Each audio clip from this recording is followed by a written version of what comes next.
Good afternoon. Welcome to Board of Adjustment. It's 1:30.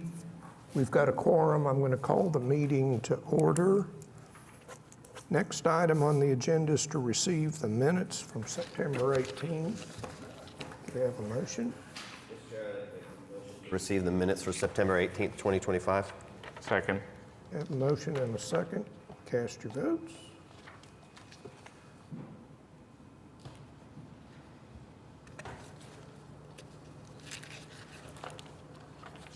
And received.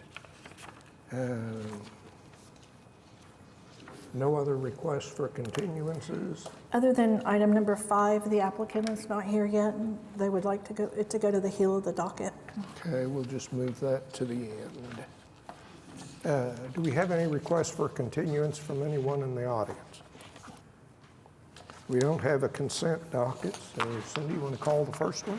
Item number 1, case number 16065, is a request of Box Law Group on behalf of Ideal Homes Norman for a variance to the bulk standard requirements concerning the side yard setback located at 6504 Southeast 84th Street. Good afternoon, David Box, 525 Northwest 11th Street, here on behalf of the applicant. This is a variance that would resolve an encroachment. We have a companion item that went through Planning Commission to close a portion of that side yard where the easement exists. It's on its way to City Council. We will then go vacate the necessary width for the encroachment. Your variance is to the side yard setback, and again, it represents a 1-foot variance. Happy to answer any questions. The home is existing.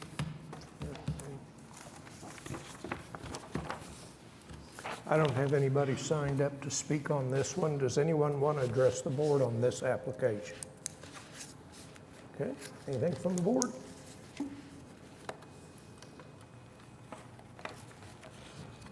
Ready for a motion? All right. Yeah, there wasn't anything, I remember when at Planning Commission, you don't see a problem between it getting through council. There wasn't any reason to hold this off until council. Right. No, as you're aware, Public Works and utilities have not been bashful of letting us know when there is a problem with these. Here, on the Planning Commission staff report at least, they indicated that the width that they had was still adequate for all the utilities that they had. So we make it subject to getting all the approvals, or are we good? I'm still good with the variance. Okay. All right, the motion to approve case number 16065 for the purpose that it meets the statutory requirements for the requested variance. I'll second. Okay, we have a motion and a second. Cast your votes. And you're approved. Thank you. Item number 2, case number 16066, is a request of Box Law Group on behalf of Danye Redevelopers for a variance to sign regulations located at 5100 Classen Circle. Once again, David Box, 525 Northwest 11th Street.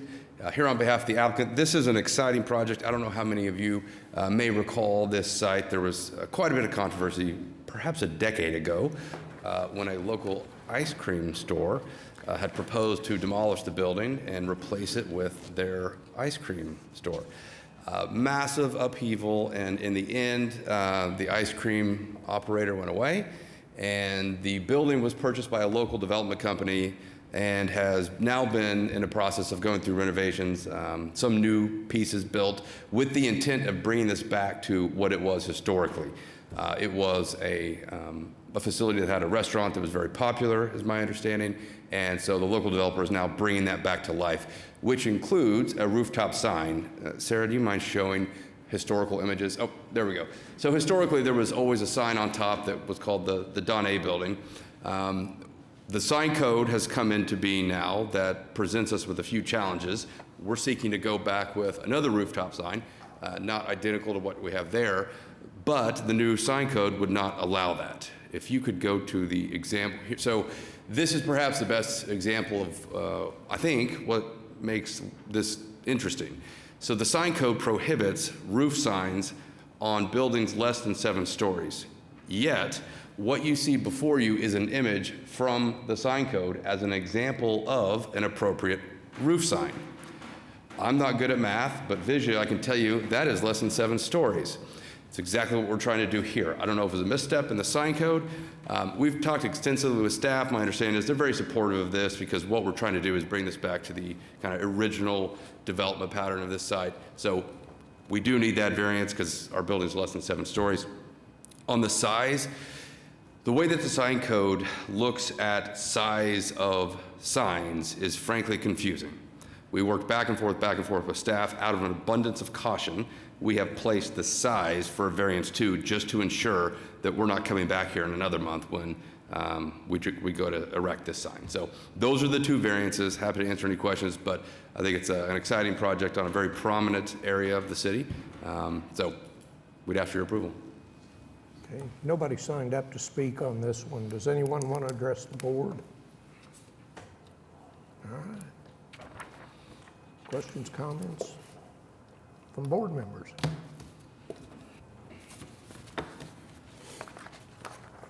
Well, I personally don't have any problem with this. The sign, the existing sign, the old Donna sign would have been non-conforming, the size of it. It's probably not much greater than the size of this. I like the sign, it's on Class and Circle, it makes sense to me.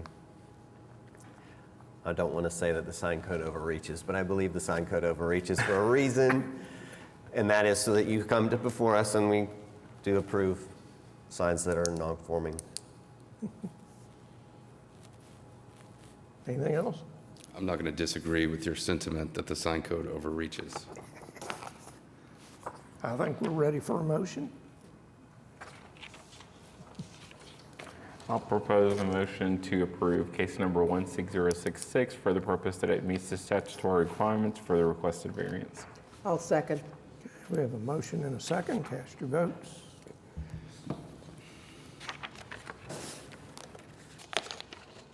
Thank you. You're approved. Item number 3, case number 16064 is a request of Castleberry Properties LLC for a variance to the bulk standard requirements concerning the front yard setback located at 19612 Taggart Drive. Afternoon. Good afternoon, gentlemen and ladies. My name is Zia Munir for Castleberry Properties, address 2240 North Broadway Street, Moore, Oklahoma 73160.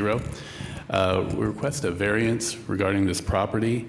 We had an error in a CAD file from our engineer.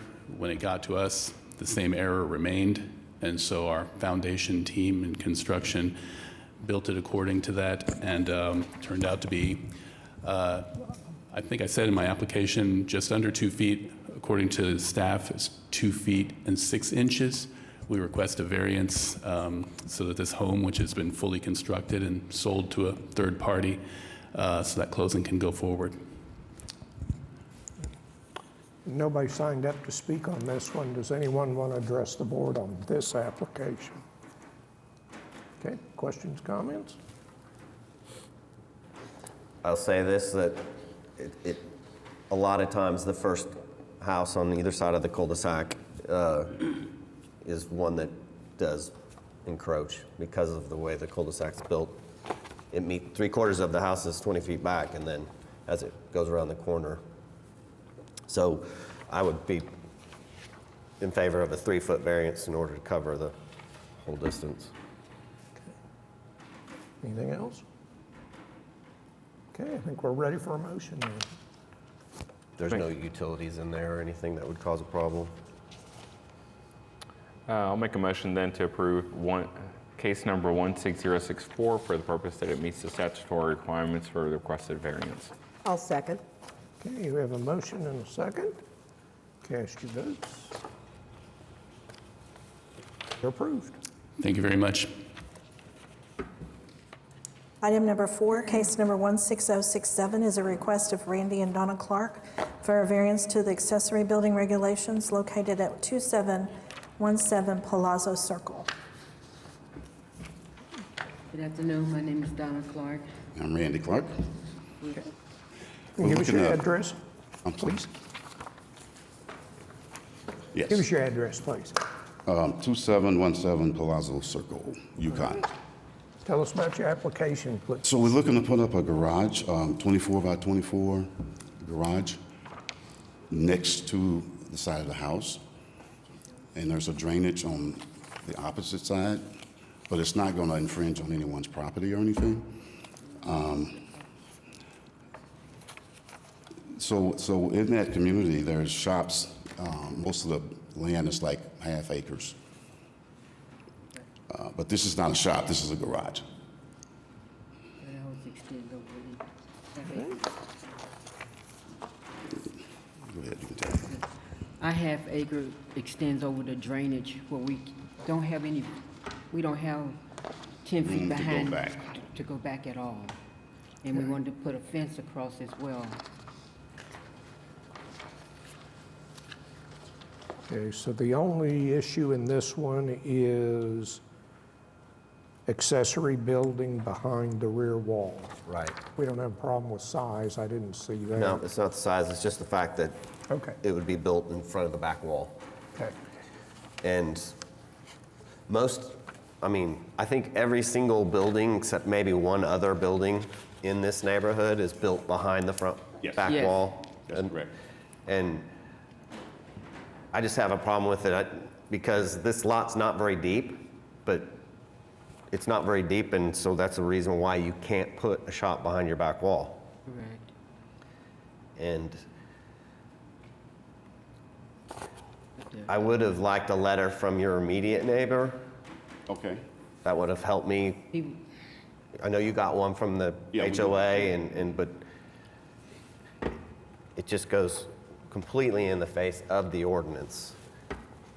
But the other But there is one other, Yeah, neighbor, Yeah. he has no problem with it because he would like to buy this section that we can't even cross the drainage. drainage with. yeah. No, I understand, and, that goes into the fact that you bought that piece of property, you put your house on that piece of property, and by ordinance, you couldn't put a building in front of that back wall. So you're asking for a letter from the neighbor next to us? I just would have been more favorable. That's just from my point of view. That you can still get there. I'm just saying Oh, today okay. for me.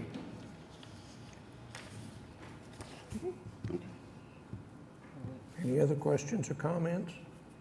Is there anybody that wants to address the board on this application? I don't have anybody signed up. I'm like Don. I think the immediate neighbor, that would move the needle for me. If you, I don't know if you've spoken to them at all, but if you could get a letter from them stating it, I could get behind it if you had that. I mean, we had to come back again. So we have to come back or just send a We, letter? you could defer it Okay. and bring that with you. And like I said, that would make me change my mind on allowing it. Okay. But there's no way possible we could even put one behind us, behind our home as well. No, we can't. I know we don't have 10 feet behind us. Yeah. And like I say, in the And drainage, I mean, I do understand that. I do understand the size of the lot, the placement of the lot, and that it's just not conducive for an outbuilding to be built behind it. And I just, because it goes right into the face of the ordinance, if your neighbor was to approve it, your current neighbor on that side, that would help go a long ways towards me being favorable to giving you that variance. Otherwise, I just have trouble doing that. Did you look at the pictures of the? Yep. I went to your neighborhood, and I drove the neighborhood too, and I looked, and I put my eyes on it, and just to see Okay. what that was going to look like. If I was your neighbor and I was okay with it, and again, that's not forever because your neighbor could move, you could move, or whatever. But just in the current situation, I need more support Yeah, and at least the new neighbor would be buying it after that's already erected. so they and would knew have what was there. And it's not going to infringe on anyone's property or anything. so- It's just like I said, the ordinance says it has to be built behind there, and so it goes directly in the face of I that understand. ordinance. And now we have to come back. Okay. Yeah. so, if you can get that and Oh, we did it. again, just defer it for 2 weeks, and you can come back. Okay. All All right. right. Thank you. Thank you very much. We have a motion to defer. Is Yeah. October 16 okay with you? That's next meeting. Make it all. Yes. All right. There's nothing. I'll make a motion to continue case number 16067 to the October 16, 2025 meeting. We don't have anything on that day. I'll second. Okay, we have a motion. Thank you. Second, cast your votes. Is that it? All right, thank you. See you in 2 weeks.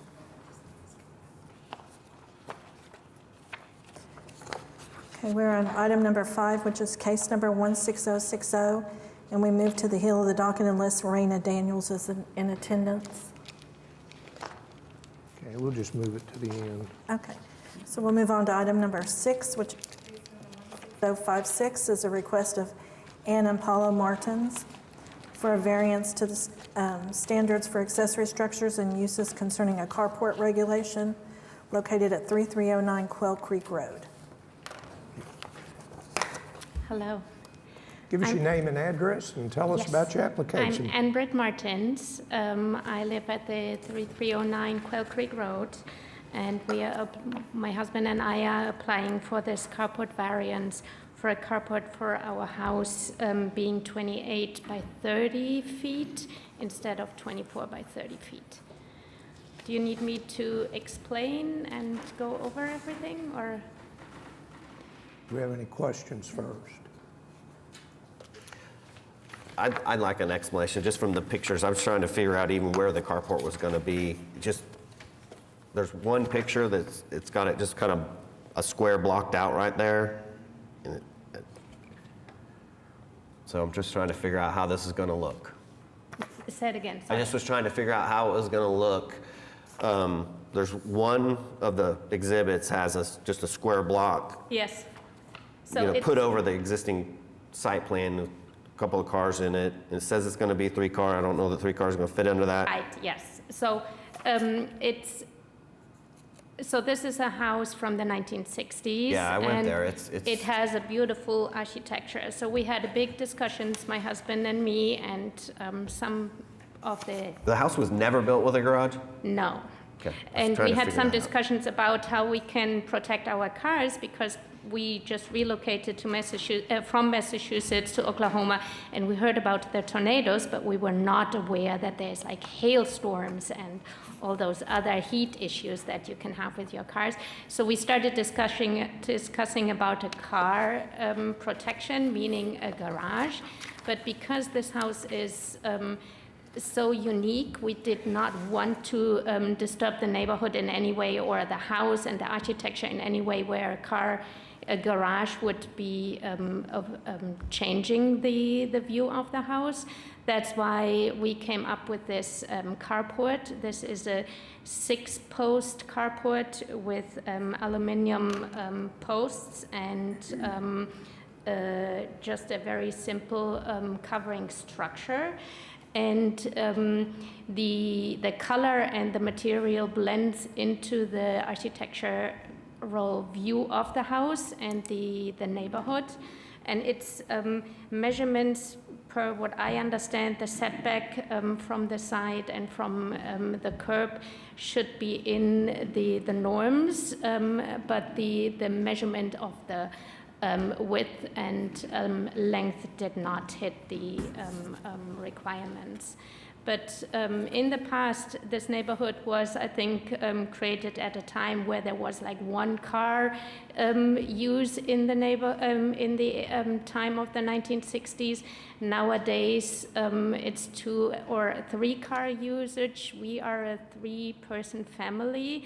Our 14-year-old daughter is soon to be driving as well. So we do need some options to protect the cars, especially with those nighttime hailstorms where it's like 3 a.m. in the morning and the hail is coming. Without having a protection, this is extremely tricky. So that's why we're applying for this. And you're right, it's tricky for 3 cars. You can squeeze them in if it's tight and if it's needed, but we did not, there is not more space to increase it, and we didn't want to disturb more of the view of the house. That's what I have. Any And other questions? I see that the material is aluminum, Yes. but there's no detail on what that's going to really look like. There's no detail of what? Of what the structure is going to look like. And so I was trying to get a better idea of what this is going to look like from the Yeah, curb. I forgot the name. So it's like aluminum posts, 6 of them. There is some white and some of this tan color that is on the house, and you don't really see the structure because it's so little of footprint that it does. So if you stand in front of the house, it's from above, yes, it looks big, but if you stand in front of the house, it's supposed to be not disturbing the view.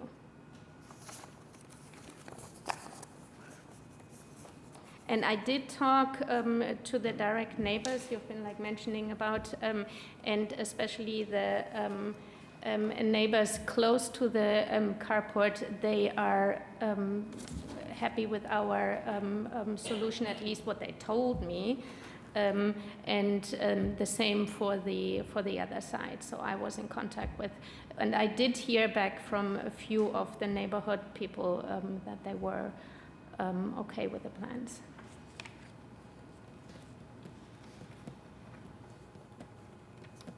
Any other questions? The variance is just because of the size of it too, right?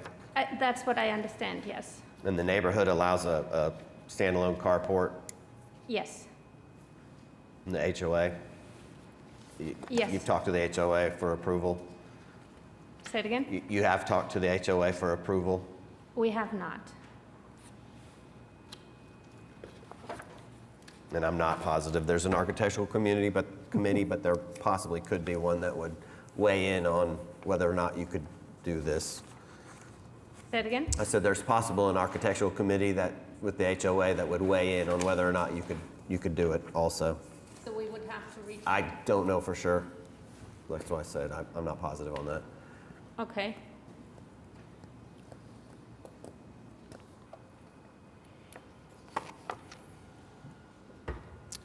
Anything else? Is there anybody who wants to address the board on this application? I don't have anyone signed up. I mean, I'll make a motion to approve. I think that I would definitely double check with your if you have an HOA, whether or not it's going to be in violation of the HOA. Okay. That- So as far as I understand, at least from our purchase agreement, there is no mention of an HOA. Okay, and there may not be, not. So, but I just don't want you to invest a This house is, significant it's in amount of Quail money. Creek, right? Yes. Yeah. They have an HOA. Okay. You want to make it subject to? Yeah, and we can. Can't. Or do you want to defer and let her confirm that there's no, that either wanna there is or continue it? there's not? Yeah, it may be better to continue. I'd like to continue it. I'd like to Okay, see what the structures are going to look at like built, and then also know that it's approved by the HOA. Okay, so reach out to the HOA and. Right, and also give me some detail of what this is going to look like. Okay.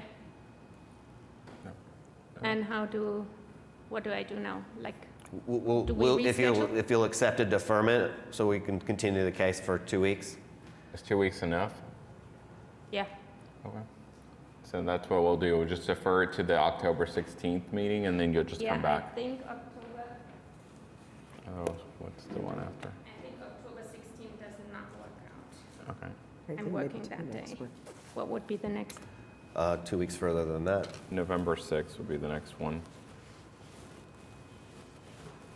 11/6. Yeah. No, what else? We don't. That's we're the just only, doing that's the only one. November meeting, so let's go to December. Then it go to December. Be December 4th.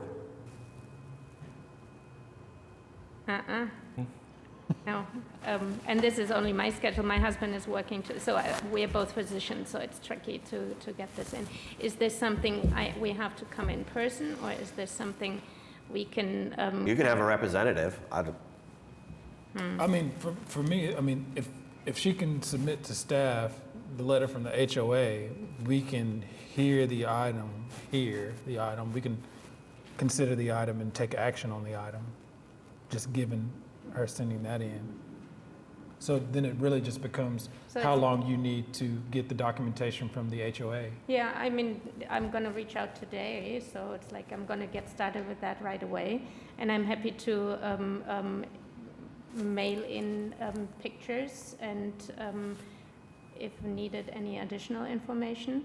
So if that would work, that would be great. It worked for me. I mean, I could hear the case without the applicant being here. Okay, it's just tricky. We already rescheduled this appointment, so it's tricky with. Yeah, I would just say communicate with staff, send the information, and if for some reason you can't get it by that October 16th meeting, communicate that so that they can get you properly scheduled on the agenda. Okay, yeah, we'll work on that. And do I have Cynthia's information, right? Do I? Yeah. I think we've emailed, when you asked for continuance, I think you had my email. Yes, okay, perfect. So you'll just supply those to that, and I'll provide it to the board at that meeting on Okay. October 16th. Okay, perfect.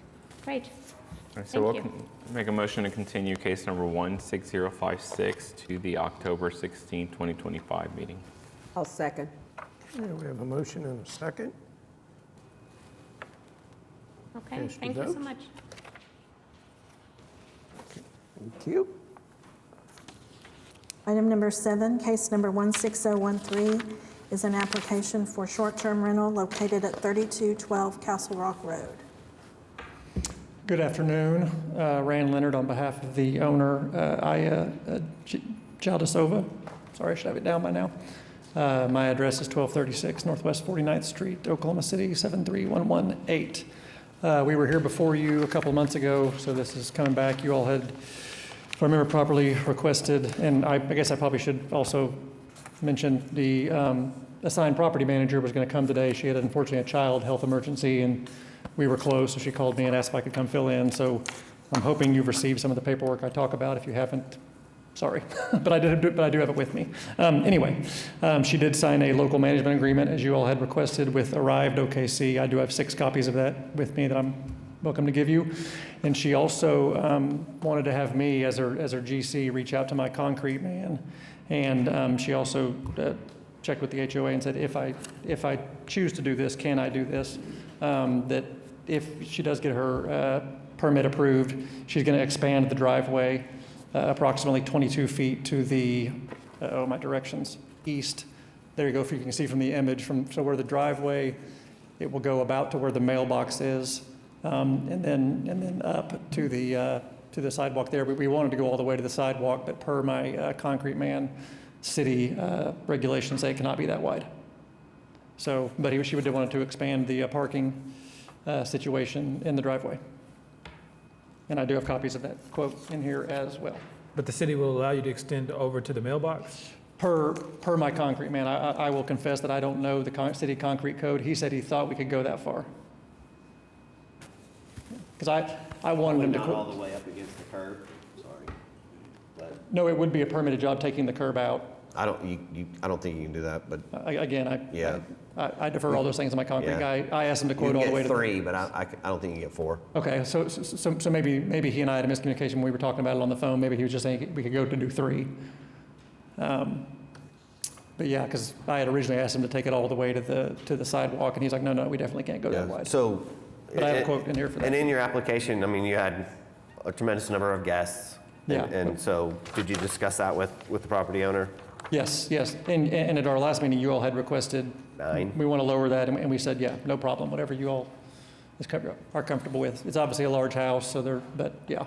Has anyone signed up on this one? Not on this one. Because they still had the written. Do you want me to pass out copies of this stuff, or did she email it to you? I honestly don't know. I'm sorry. We didn't get it in our packet. I've so got that would be- it all That here. would be good. Does anyone want to address the board on this application? I just want to confirm that there's 6 written protests in our packet. Yeah, correct? that's why I was wondering if anyone was here, because the same written protest from the last time were with in the packet.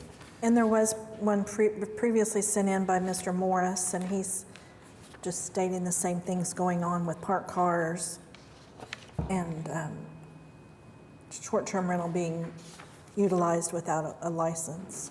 So I know since our last meeting, she has only had 1 people stay at her house, and it was a family member that were coming in town for a soccer tournament at that North OKC soccer there at Hefner and Hefner is what I call it.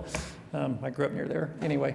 And that's been the only people there. They were there for about, I'm gonna say 10 days, 2 weekends, 1 weekend through the week. Do you know what dates those were? I don't, I could text her and find out. It was I was in town, I was gone September, it was in August.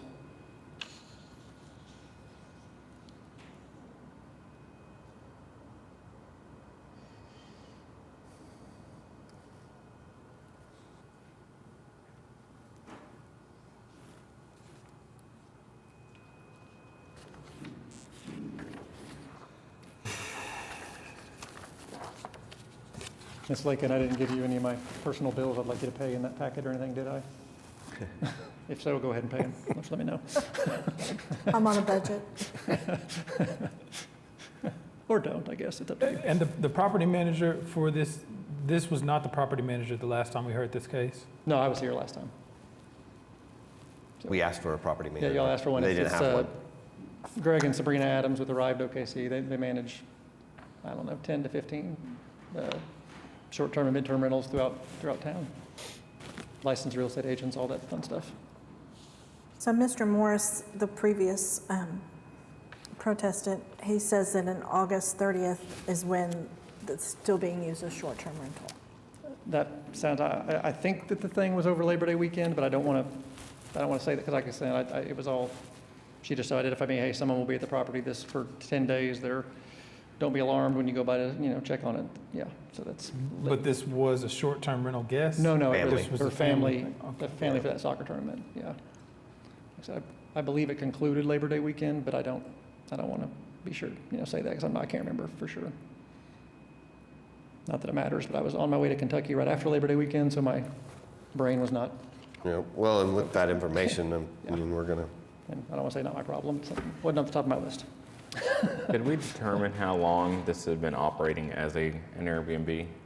prior to, Yeah. I don't remember that. So she bought the property in June-ish, May-ish. We did some painting, wallpaper, furniture assembly. As I said at the last meeting, she, I think, was misinformed or misunderstood. It's not misinformed, that's not correct, excuse me. Misunderstood that she thought since she had made the application, she could go ahead and start taking guests. So she had taken, 5 to 10 guests when I came in here to you all previously, and you all asked me that, and I said, yeah, she's got guests in there now. I think she thought she could. And you all said, no, she cannot. So she canceled the remaining reservations up until this date. So it's been about 2 months since that meeting. Yeah.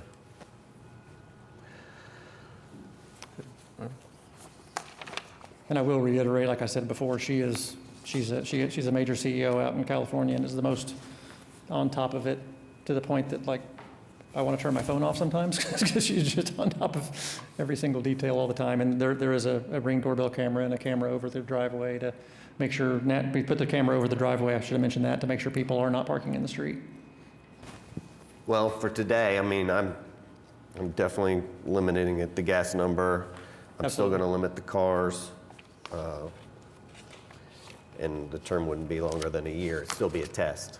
Oh, sure, no, I told her that, I know she thinks she asked for a 3-year, and I was like, you're not going to get that. Yep. You need to make sure you're doing things And there's right. many neighbors on this block that are watching this property, and I'm sure that I if mean- it's not run properly, it's gonna come in and you won't get a renewal. Yeah.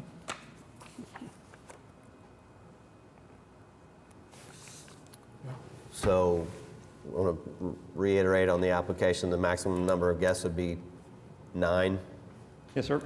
and the quiet hours would be from 9 PM to 8 AM.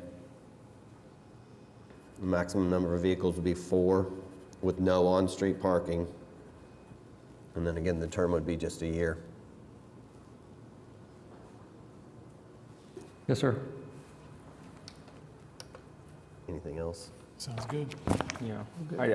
The only thing I've got a concern about is that August 30th email from Mr. Morris, which I think was forwarded on August 11th, just to make sure that it's talking about blaring music very loudly. That's always a concern, but making sure the property manager is very aware.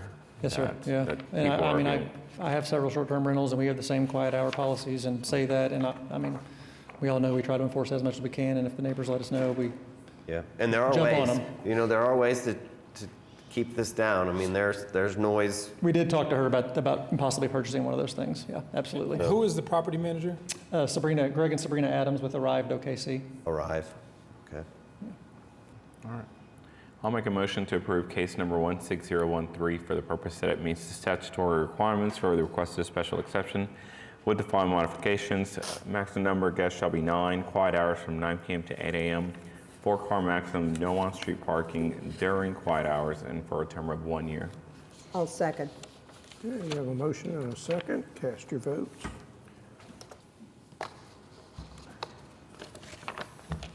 You're approved. Thank you guys for your time. Y'all have a good one. Yes.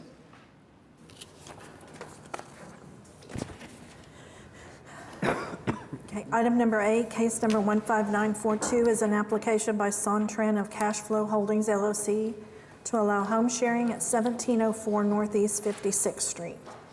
And Mr. Tran has sent his support letters to you, and I know that you have them. And they're not in the packet because they were just sent, but he wanted me to acknowledge that he received them. So I did get them, and they do have them. Thank you. You're welcome. Go ahead. Okay. Hello, board members. Nick Tran. The first case is 1704 Northeast 56. I'm here regarding the 9 applications which we continued from the last session, and my applications here now have 9 supporting letters, and several members have actually showed up here in support today. And these supports are business owners, neighbors, guests, and just people around the community that are coming in support of this. So it appears Brian has appeared yet again to provide his not relevant information and opinion on cases that do not pertain to him, and he continues to bully us as he has done so for the past 2 years. So I would implore the board to remain focused on the 9 applications at hand. You have heard stories from Brian and his wife Jennifer, but I assure you his intentions are to use this whole process just to extort us for money. Just a few days ago, we have received a letter demanding that we pay him $25,000. We sell our house to him at a cost that he determines. Otherwise, he will come here to this meeting and protest our applications as a blanket protest. And here we are today. This isn't the actions of someone that is being reasonable. This is the same person that I had to call a sheriff escort last year to protect myself, to protect my workers, because he was constantly harassing us. We were trying to do everything we could over the past 2 years to appease these people. We built a privacy fence, 10-foot tall privacy fence. I don't know where else in the city you will build a 10-foot tall privacy fence in the backyard. We built a 10-foot tall ceiling on top of that privacy fence to skirt our yard for additional privacy. We built a 6-foot tall additional privacy fence along the western edge along our properties. We built a gate that was broken into twice. We added security cameras around our house. We added lights around our house. After his complaints, we removed the lights, we moved the camera, but still, he just constantly, it's never enough. It's never enough. Nick, you're not talking about this case. He's about to speak. I need you to talk about this case. So in this case, 1704 Northeast. For this case, 1704 Northeast 56, there are no protests. We sent about 330 letters to the neighbors. That's what we submitted in our packet to the city. There's no protests on this house. This house has a hot tub. We have cameras all around the house, and we monitor the house very closely, and it's been going great there.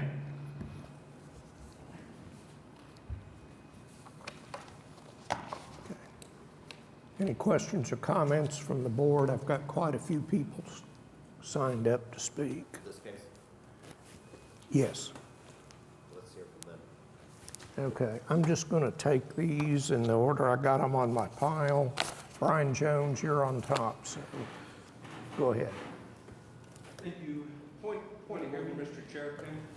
For record purposes, I would like to object. Oh, go ahead, just. Simply for record purposes. Nate, start with your name. James Thiessen, I am counsel for the applicant. Okay.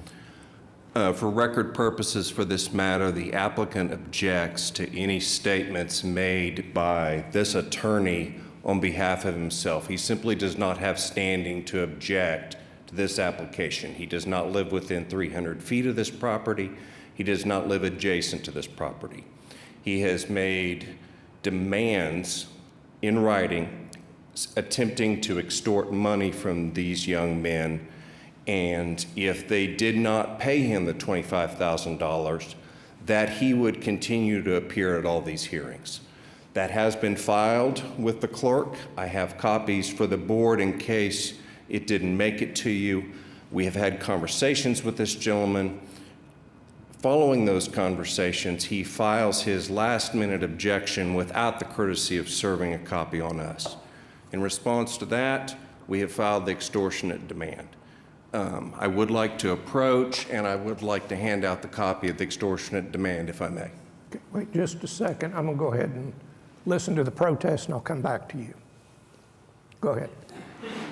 Board, going back to the June 5th meeting, when my wife and I made our protests, our blanket protests to all of these applications, at the conclusion of that meeting, the board wanted to hear from Nicholas Tran, Mr. Tran, a demonstration, and I believe Mr. Sita even specifically asked him to bring occupancy records for the year during which they home shared the property by our house at 1540 based on a license that they had obtained with a fraudulent personal residence affidavit.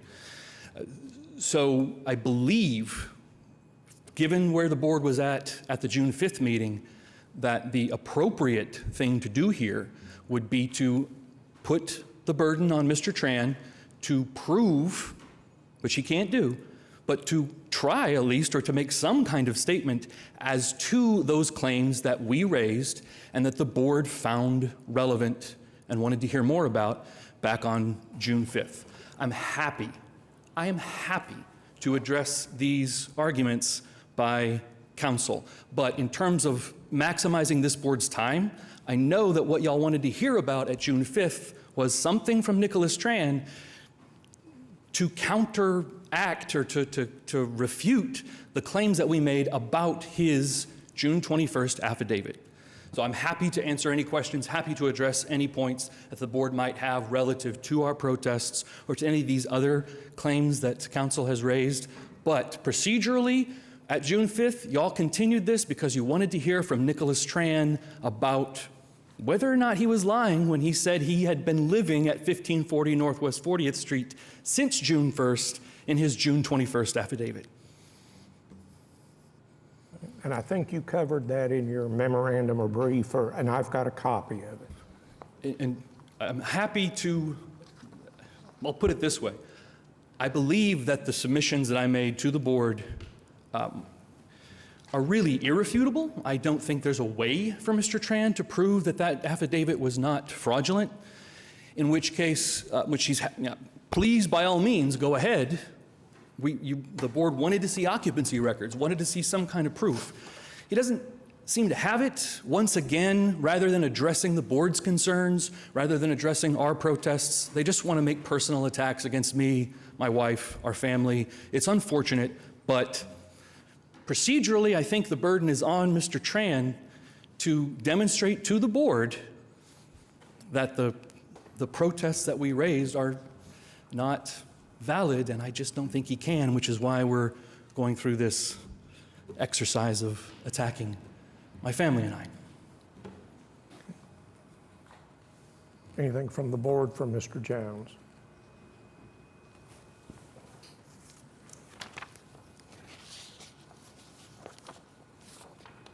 And I'll say one more point.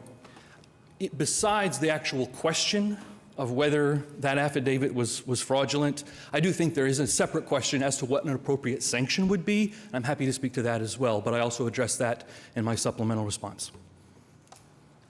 Okay. Anybody have any questions? Okay, and we're just going to take these in order. Pardon? I just wanted to confirm that we are talking about 1704 Northeast 56th Street. Is that what we're talking about? That's this one, yes. Okay, thank you. Yeah. Okay. If I, Give me a sorry. second. If I could, I Go don't ahead. believe Ms. Mitchelson was present at the June 5th meeting, so I understand. That is correct. I understand. I was not, but I have read Okay. all the information. Okay, thank you, thank you. Okay. Hang on, let me run through these and I'll call you back last. And I'm taking them in the order I've got them. It looks like Grabino Marino. Did I say that right?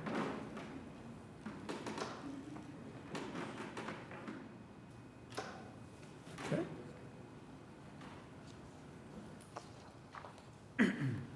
Okay, give us your name and address. And Yeah, tell good us- afternoon, Board, ladies and gentlemen. My name is Gabino Moreno.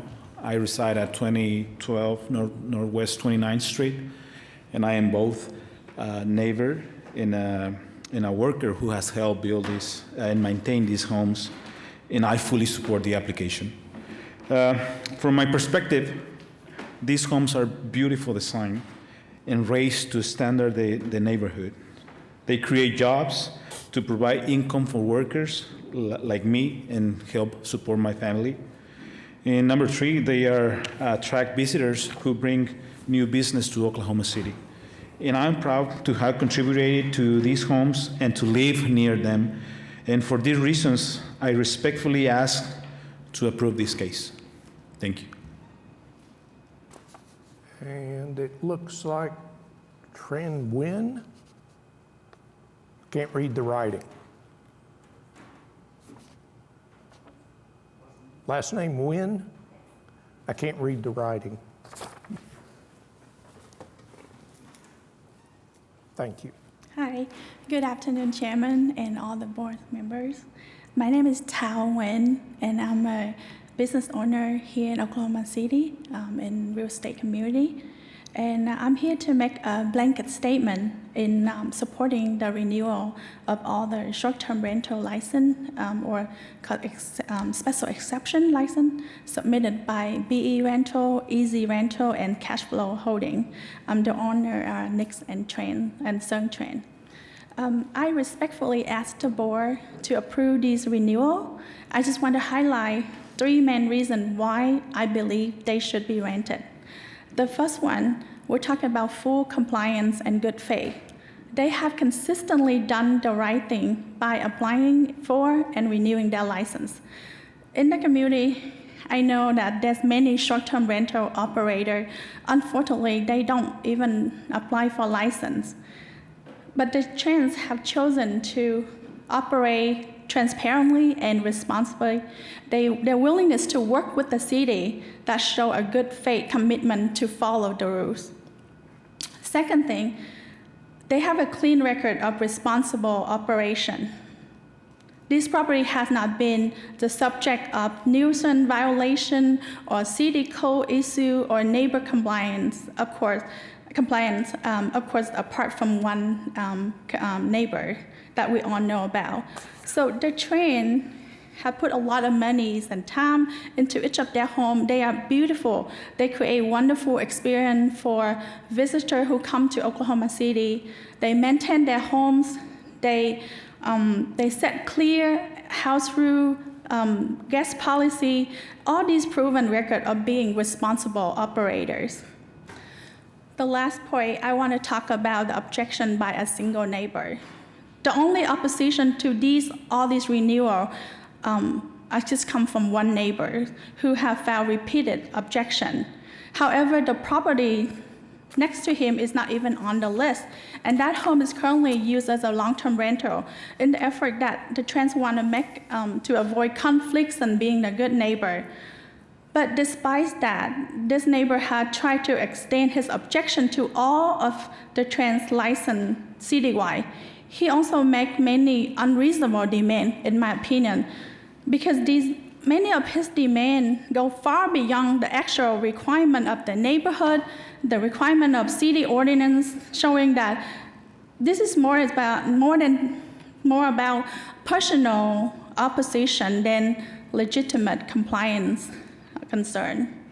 So in conclusion, I think this is not the case of non-compliance, but this is the case of responsible operator being penalized because of one neighbor personal objection. I respectfully ask the board to renew all of their trans short-term rental license, provide that they may meet all the city eligibility requirement. So denying or delaying them due to one neighbor excessive demands would not only be unfair to the trans, but would also discourage other property owners from following the license process in good faith. Thank you so much for your time and considering the fairness of this case. Thank you. Robert Hart.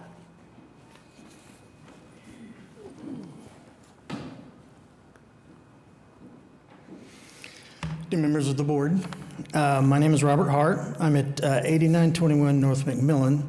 Here in Oklahoma City, I am writing in support of the application submitted by Mr. Tran and his companies for home sharing at the properties listed in the case 15940 through 15949. I want to speak to, as a resident who has seen the quality of the homes that they have developed. These houses are not temporary party rentals. They are well-built, beautifully designed homes that improve neighborhoods. I believe Oklahoma City deserves growth like this, growth led by responsible builders who invest in our communities and raise the standard of quality. There are three main reasons why I strongly support these applications. One of them is neighborhood value. These homes are kept in excellent condition. When houses are well maintained, it benefits the entire block and helps strengthen property values for everyone nearby. Economic boosts with visitors who stay in short-term rentals do not use the house. They, excuse me, they shop at grocery stores, they eat at restaurants, and support local small businesses. This is direct money flowing into our city, supporting jobs and making Oklahoma City's economy stronger. Every visitor staying in these homes is getting a personal introduction to Oklahoma City. They see our neighborhoods, meet our people, and experience our culture. That creates lasting positive impressions that keep people coming back or even deciding to move here for long term. I know there's been concern for some neighbors about the idea of a party house. From that I have seen, that is not what these properties are. These are reasonably managed, homes designed for families and professionals who want to enjoy Oklahoma City. For these reasons, I respectfully ask you to approve cases 15940 through 15949. These homes help neighborhoods, support small businesses, and represent the very best of what Oklahoma City can be. Thank you for your time. And then Alicia, looks like Long.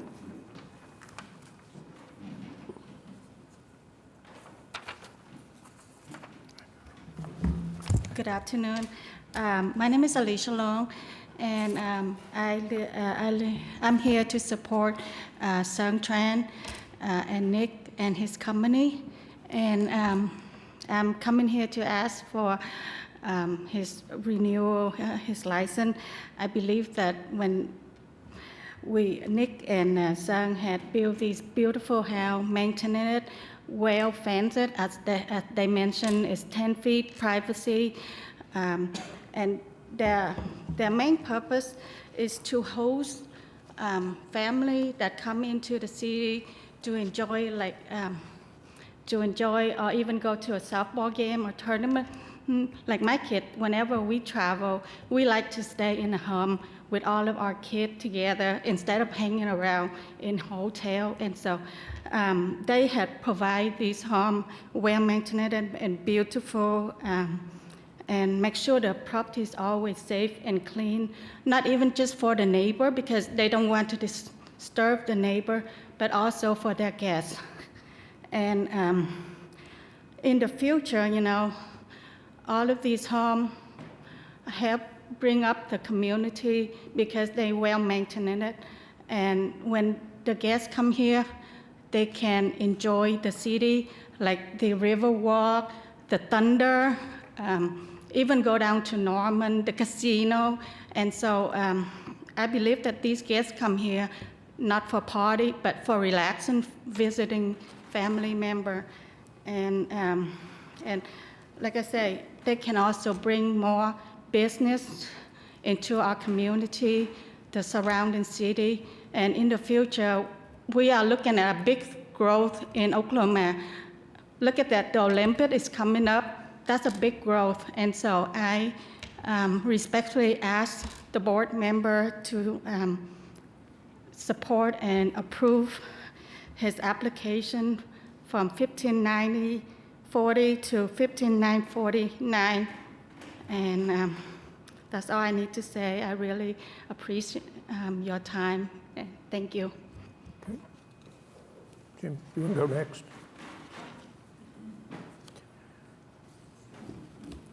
Thank you, Mr. Chairman. James T. Snow on behalf of the applicant.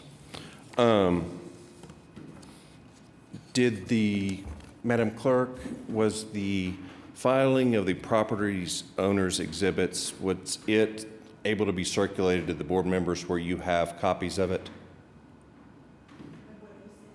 Yes, ma'am. Sir? May I approach? Yes. I'll hand it out to them.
Mr. Chairman, may I ask a question? Sure. Now, I was not at the June 5th meeting, but I have read all the materials for today's meeting, and so I don't know if this question needs to be addressed to you or legal counsel. What does any of this have to do with this application, this renewal application for the address at 1704 Northeast 56th Street?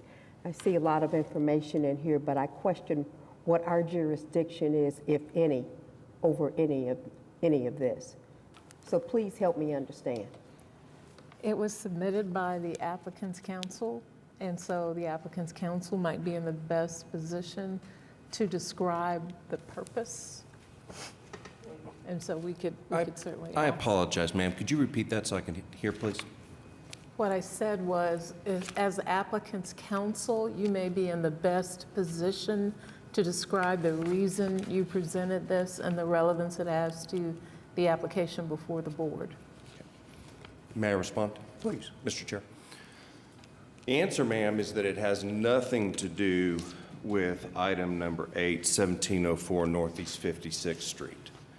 The item presented is presented solely for rebuttal purposes for the argument made by counsel and his wife, who is also an attorney, who have come repeatedly before this board to object blanket to these gentlemen's applications. What this does is this shows why this is being done. These folks apparently got into a disagreement about their property at 1540. And what we have here is a shakedown.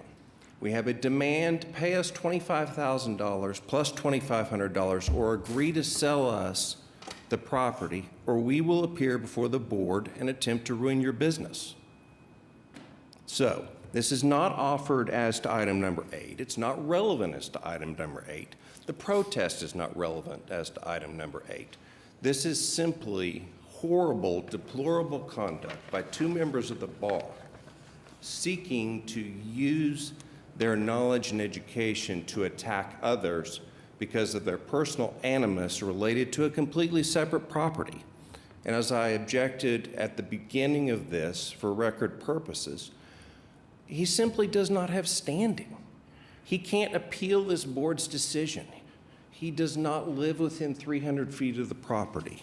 I'm happy to, for record purposes, at least at the end, I'd like to proffer the statutes in question with regards to the appeals and everything else, but out of respect for the board and the time, I'm happy to answer any further questions. This is simply a shakedown. I'd like to weigh in just a little bit, and also for the sake of efficiency. So it is not my position that any of this, neither the protesters' remarks nor the supporters that have shown up today, none of it is relevant to this specific case. As you've heard from those that spoke, it's about all of it. So I think in regards to either side's determination that this is not relevant, I disagree. I think that at the original meeting that we had, the protester brought up a concern that we denied an application, that there were some fraudulent statements that were made and documentation that was presented to staff, which led to the applicant circumventing the short-term rental process. We took the approach at that meeting that it was relevant simply in regards to their ability to run short-term rentals, and at the heart of that was finding out what happened in that specific case. Legal notice is 300 foot.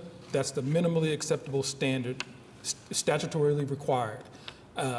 We have and continue, as well as other boards and commissions, to consider the concerns of the community as a whole outside of that 300-foot radius. So I don't think that dismisses or devalues the protesters' concerns. I don't think that that dismisses or devalues those who've shown up to speak in support today. Both of them, as far as I'm concerned, are speaking to the same thing, which is the ability to run this short-term rental business. We have a protesters that's saying, here are some things that have happened, and this is why I don't think that this applicant is qualified to run this operation. We have a group of individuals who've shown up today that have said, I have a relationship with them, and this is why I think that they can run this operation. So I don't think we get the flip-flop on that.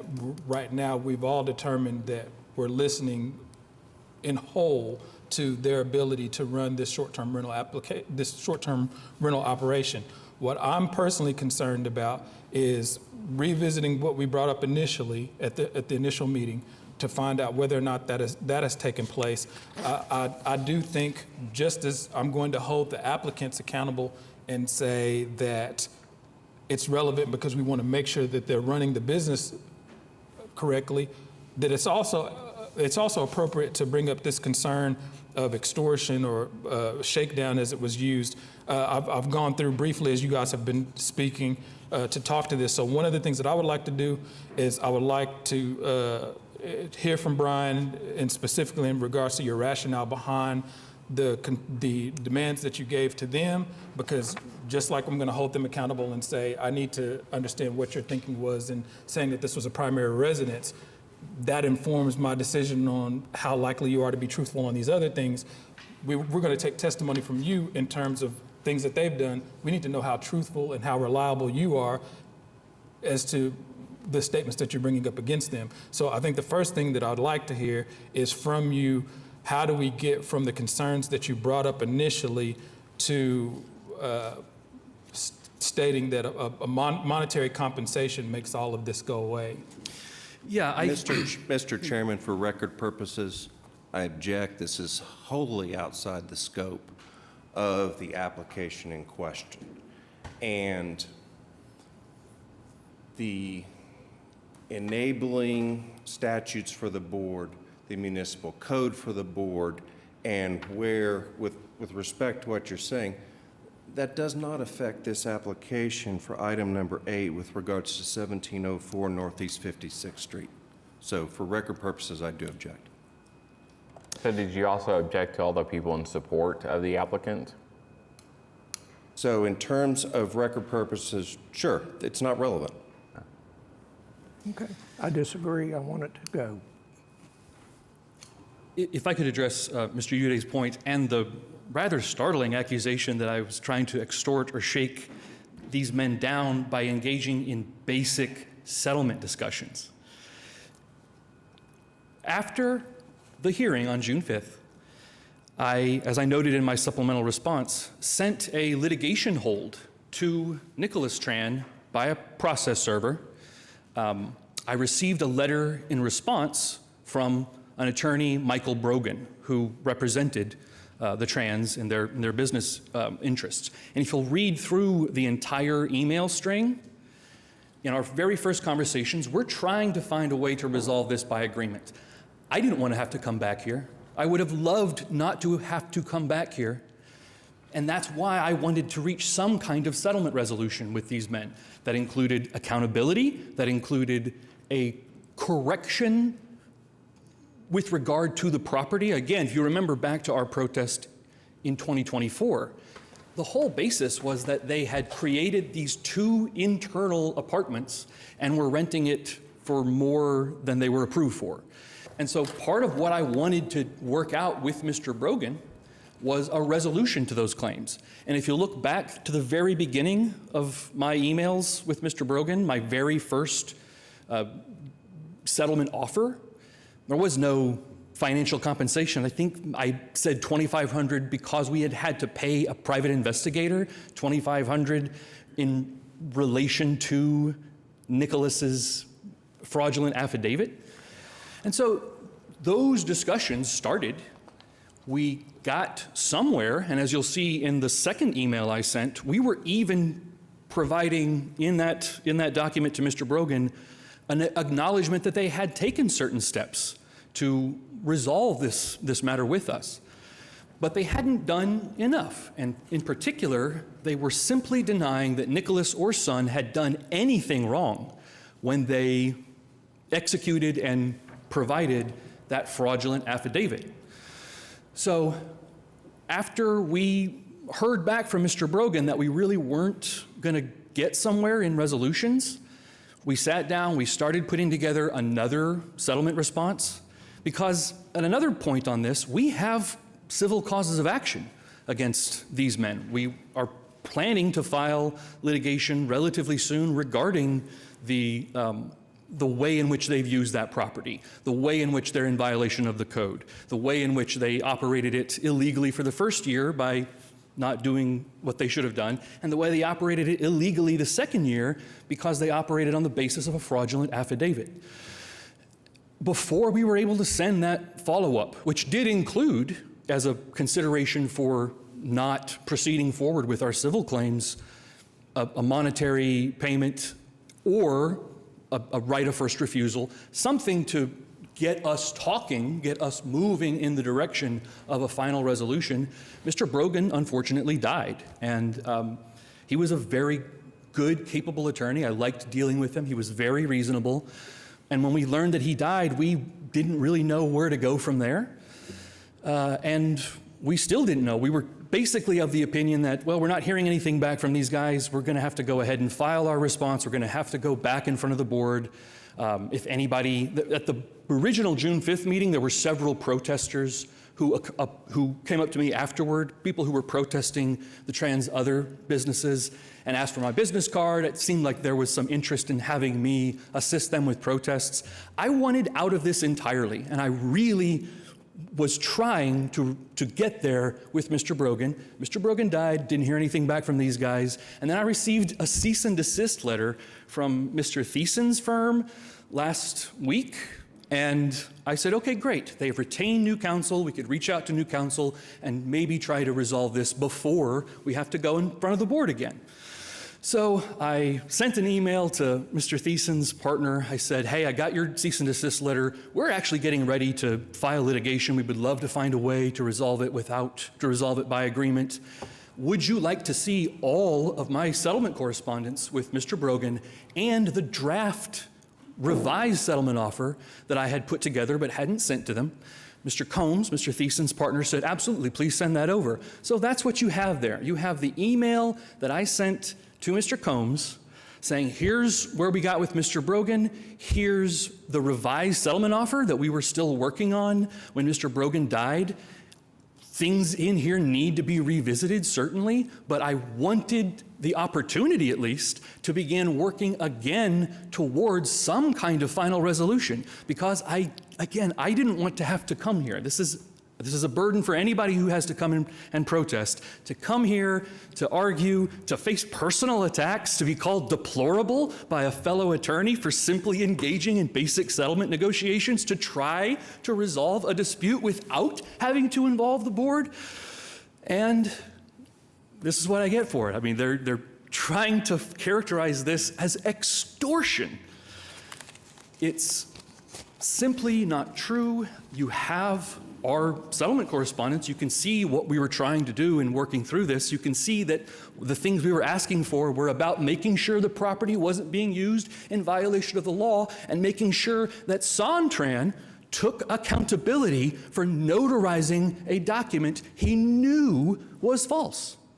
So I'm happy to continue talking about this. I'm frankly pleased that this material is in front of the board because it gives you a comprehensive sense of how much we have been working to resolve this without further engagement by the board and without having to go file a lawsuit and then prosecute it in civil court.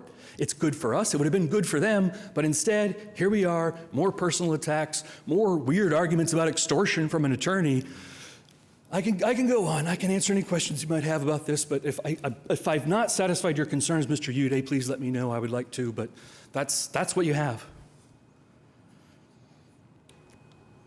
Does the applicant want to speak in part in regards to the original concern we had at the previous meeting? If the board is seeking to, the board has the ability to swear witnesses.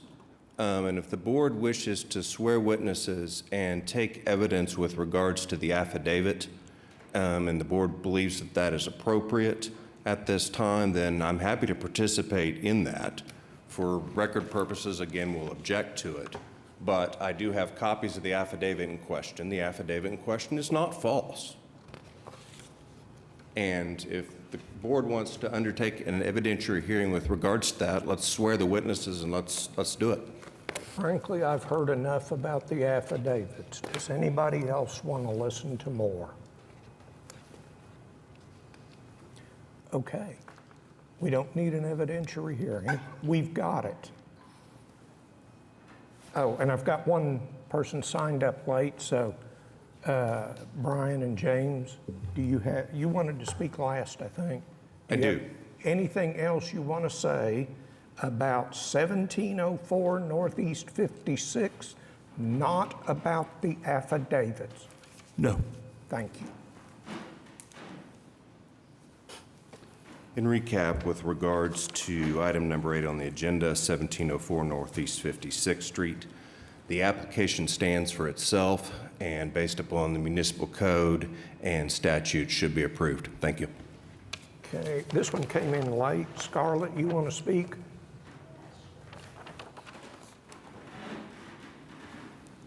That's the last I have signed up on this one. Hi, my name is Scarlett Cow, and I'm speaking here in support of Nick Tran and Son Tran. Both of them are phenomenal citizens who has contributed a lot to the community, especially to the Asian community. Sean's come from Vietnam, so he came here with a dream, American dream, to buy a house. They live on Northwest 40th. However, I think the neighbor was really scared them away. First of all, the fact that both of them are gay, and the second, one of them is Asians. So I think that's deep down is the motivations to all this happen here. So I would consider the board to take that into the considerations of the items, all the items they apply for today, and the request to pay $25,000 and $2,500 on top for the neighbors for some, it is unreasonable and extortions of his profession I really don't know how to say it because he's an attorney, so he has better word. But all his, requests is like your outdoor lights have to be less than 2,000 lumen. You know how dark that is? And there's no camera, no security system to have in the house. In their house, I don't know why a neighbor has so much right to determine on someone else's property. I think there's something wrong here. And I think that the board, I think all of you have common sense and understand the reason why. Thank you. Okay. All right. You got one more? No, again, you're hearing personal attacks against me and my family. We're being accused of racism and homophobia, but you're not hearing what we were here to hear, which is the evidence that he didn't lie on that affidavit because it doesn't exist, because he did. Happy to answer any more questions, address any more concerns. Anything else from the board? I think one of the things that we consider in every application is whether or not the applicant is trustworthy. And I do think that it bears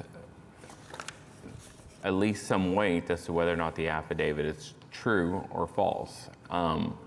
It goes to in my opinion, the veracity of the applicant and whether or not we can trust them. I've still got my concerns as to the applicant as a whole, and I do think that it applies to every application that we're going to vote on going forward. I'm not sure I can trust the applicant. And so that is still my opinion based off of the last hearing. And there's nothing I think today brings other issues that I don't think are applicable to this. Extortion claims and all that, I don't think that this is the right court to hear that. Whether or not an act is a felony, I'm not sure that we're not here to judge that. Having just gone through a will protest where there was a will forged and the court ruled in my favor, I guess I'm a little more sensitive to a false affidavit. That's all I gotta say. Anything else, James? I think you wanted to speak last.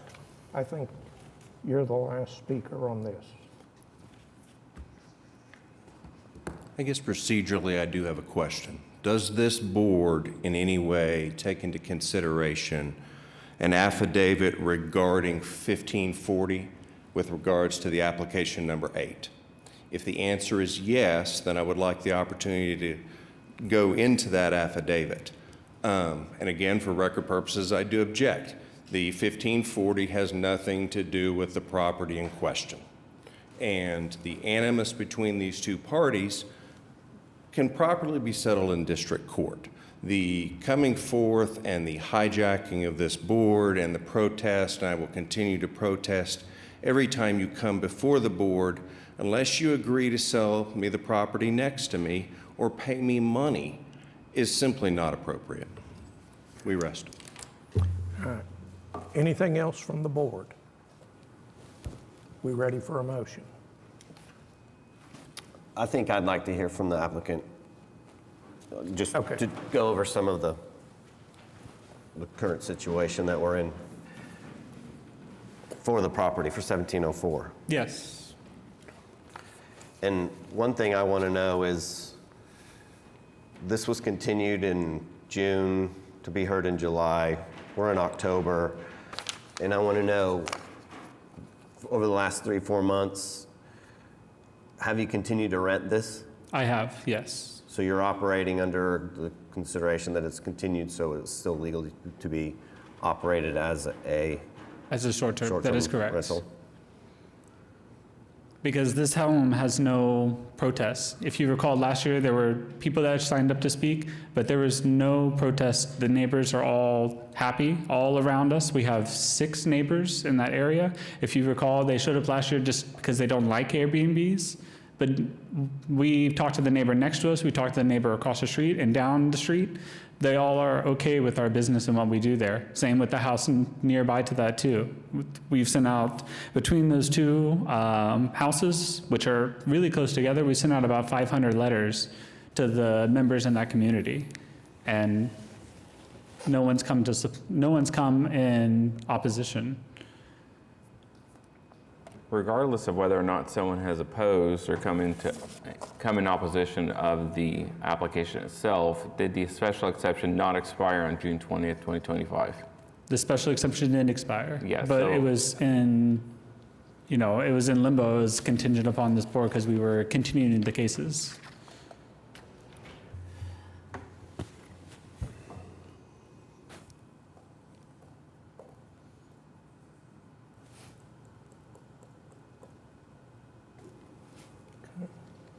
Anything else from the board? Questions, comments? Nick, for me, it's really been simple this whole time.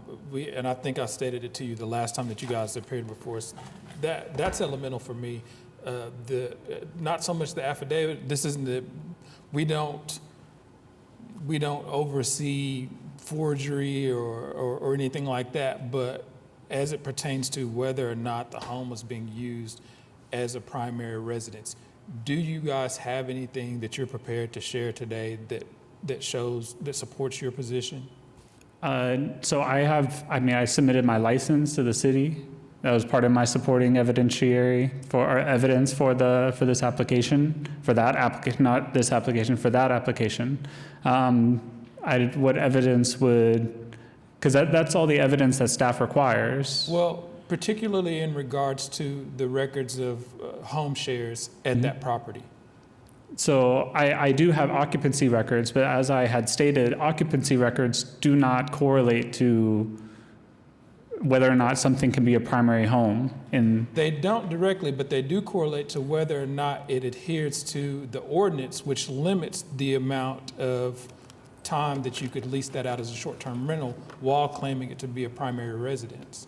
Only since December, not prior to December. So what date do you all have as the date that it became a primary residence and the date that it ended as a primary residence? So we started doing long-term rentals months ago. So it's been long-term rental for months now. Yeah, but I'm only speaking in regards to when it was your primary residence or when it was Son's primary residence.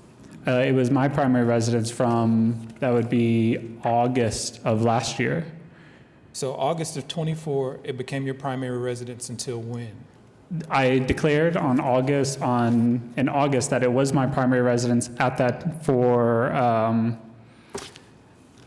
let me get my dates correct. July 13th, I submitted the form to the city to declare it as my primary residence. I received my license in August. Those are the timelines. But the affidavit And stated, you've long-term leased it since when? this year since around May, early May. So it's your primary residence, long-term lease to someone else. Only this year because of disputes with this neighbor. So we wanted to smooth everything out.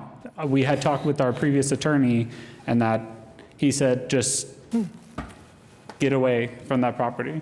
For record purposes, Member Udi, was your question in regards to 1540? Yes. Okay.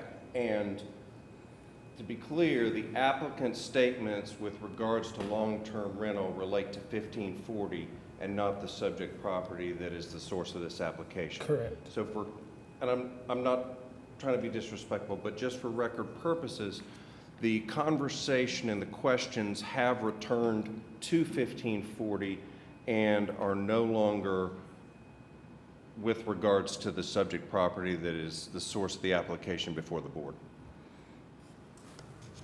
But regarding the affidavit stated that I lived in the home from the period of June 1st and to the period of June 21st when I submitted when I signed the affidavit, which was a true statement at that time. But after many incidences of harassment and bullying from these neighbors, even the sheriff said, do not go to that house. She used the word unhinged that day. And that was July 31st, and we haven't been back to that house from that day. Okay, and I just want to be clear as well, because just as your counsel is, I'm trying to establish for the record a timeline. Yeah. This board, we have these short-term rentals under our purview. We're often criticized for rubber stamping them. One of the things that we've done at the direction of our local leadership is to try to do a good job taking a close look at every one of these to ensure that they're managed properly so that everybody's good neighbors, and at the same time that we're not infringing on your rights of your private property. So I don't want you guys to interpret this as me beating up on you or bullying you or anything at all like that. This is simply trying to establish the timeline of the time that you guys have stated in the affidavit that it was your primary residence. What was your occupancy at that time? Were you there 50% of the time? Were you there 100% of the time? And I don't know what the percentage is for during the period of which the affidavit, because that time has passed. I don't have records of those anymore. Do you have an idea when you were at the property, how long you were staying there, actually occupying the property? During that month, I do not know. I would have to sit down and think about it. If I had to guess, it would probably rent it out like 30% of the time. But because I was traveling before that, I traveled after that. So I'm not sure. And the Airbnb doesn't keep those records anymore. So after more than a year, they get rid of those occupancy records. I think, Sarah, did you want to say something? Yeah, Sarah Welch, Planning Department, Subdivision and Zoning Manager. I just wanted to let the board know that the city's consultant does now have software where we can check when properties have been rented or advertised. And we just gained access to that this week. So I'm hesitant to, Cindy and I have not been trained, and we haven't run reports or figured out how to share that information with the board. However, it is intuitive, and so I would just like to redirect to the application that is before you, to not the 40th Street one, but we have the information available in the case that you're hearing right now. I believe Mr. Tran just said he had rented it since the special exception expired. I was not able to confirm that. I don't show that this property has been rented since the special exception expired. So I just want to let the board know, because this is new information that the city has, and we're just now learning how to use it. So.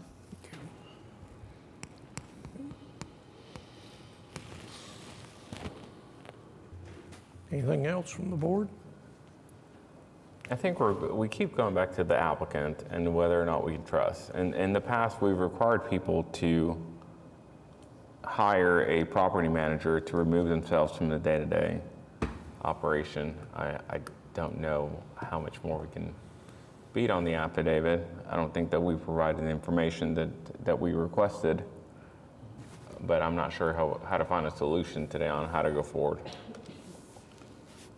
Are you looking at exploring asking for a third-party property manager? I mean, I think that would solve a lot as to the management of the properties themselves. Is that something you all are No, willing to I'm not consider? going to do that. No property manager can manage these properties better than we can. I can guarantee you that.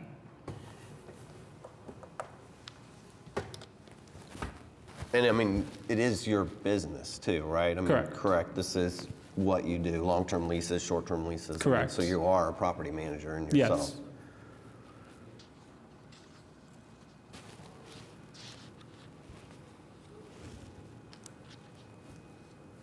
Ready for a motion?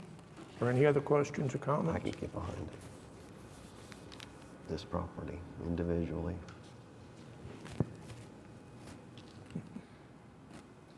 I do have a question regarding, okay, Ms. Welch mentioned that the city has software that can determine whether or not short-term rentals have actually occurred. That's different than whether or not a property was available to be leased short-term. Is that not right? And I know that in the past, we've been concerned about that, where people have continued to advertise properties as being available for short-term rentals, regardless of whether or not anybody actually rented them. I just wanted some clarification This on software that. appears to be able to tell us both when it was advertised and when it was rented. Thank you.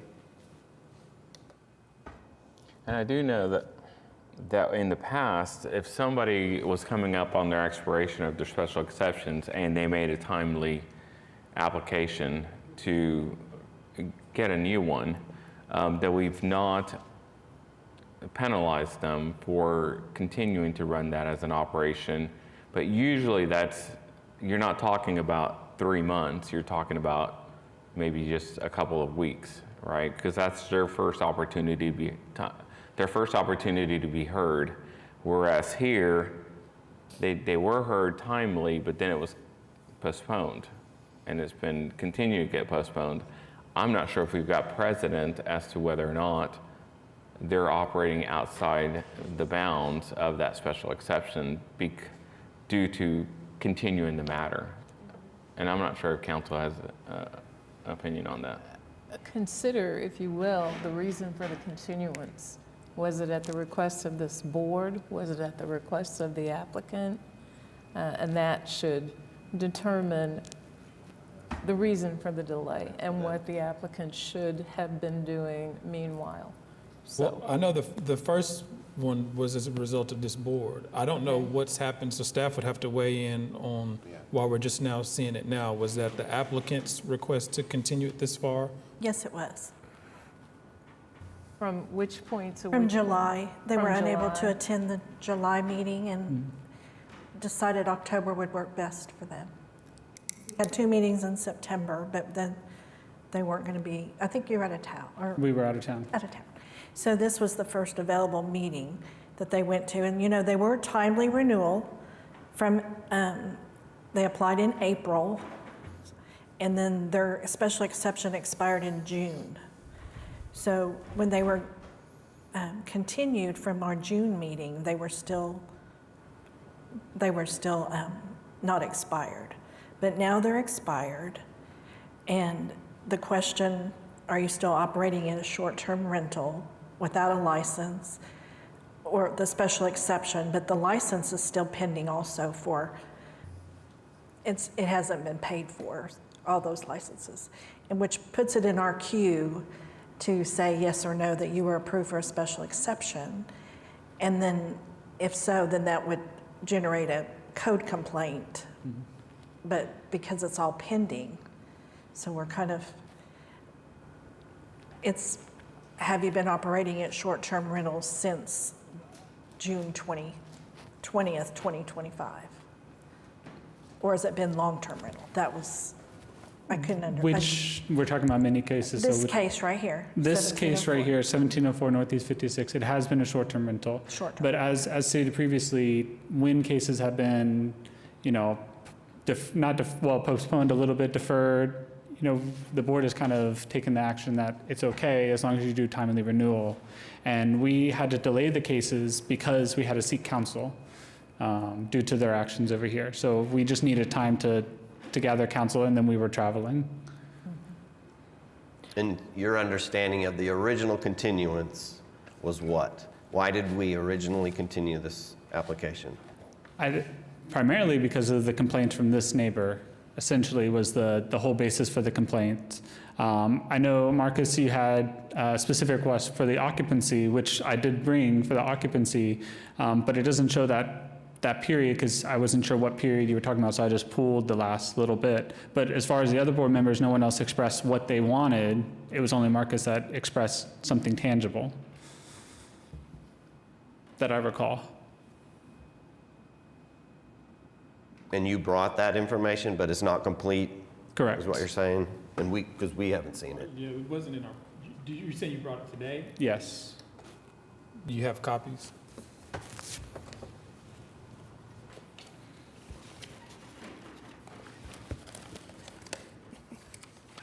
I only brought.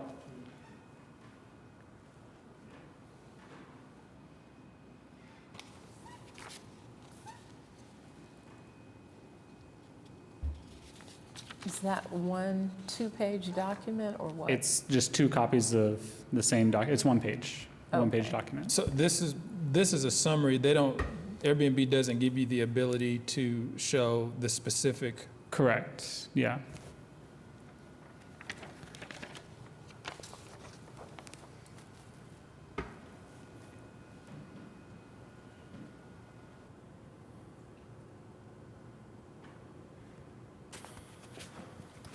Cindy, did I hear you say that the licenses, the fees have not been paid for all 9? Yeah, they're pending. That's correct. For this license, they were pulled in April, along with when he filed the application. And then he was then in June was his meeting. And so then for 4 months, it's been continued till October. But those fees still haven't been paid for the license. The special exception has, but not the license. On the occupancy that's shown here, what is the overlap in the time that you were occupying the property as your primary residence? On this, there's no overlap. And you don't have any ability to provide occupancy for the time that. Correct. The Airbnb only goes back 1 year. And you don't have any other records outside of Airbnb? You don't have your own? No, I don't keep occupancy records outside of Airbnb.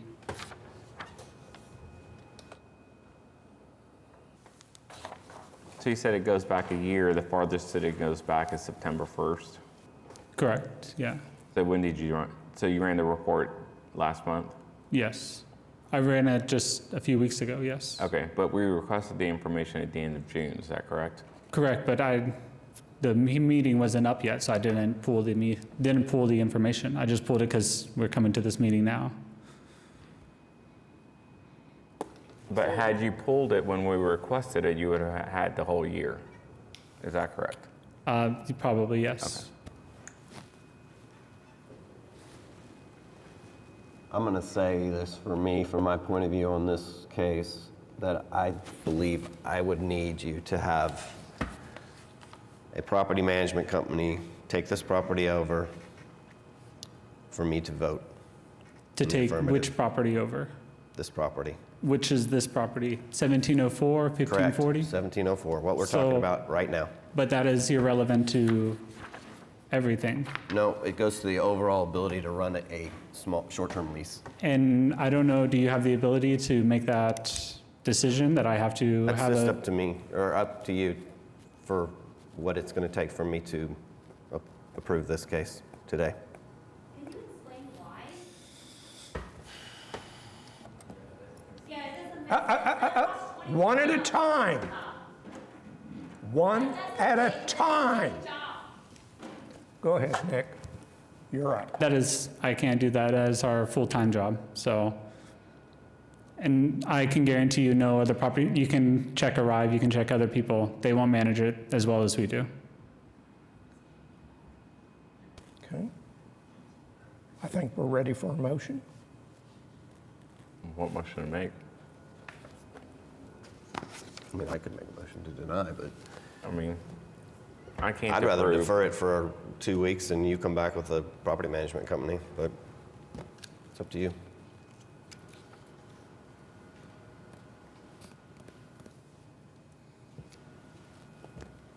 I think that's a no. Yeah, no. Okay. Do you have any recommendations for any management company that would do good? We're done. What's that, Marcus? You can't talk.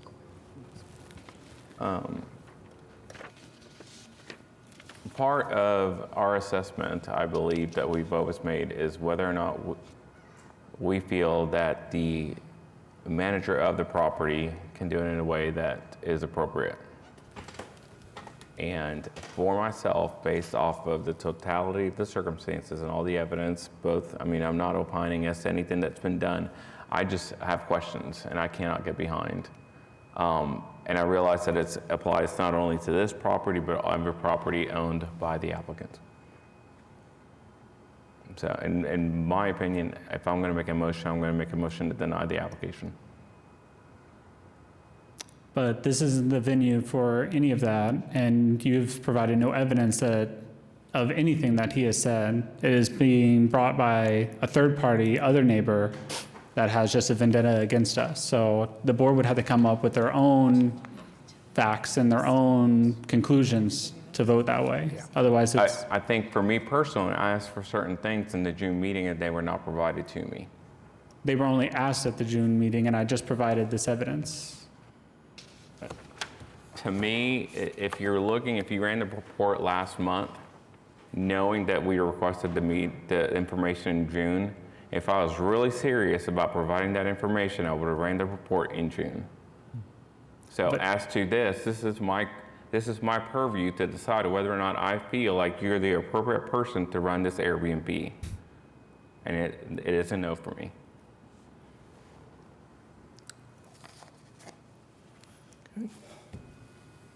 Is that a motion?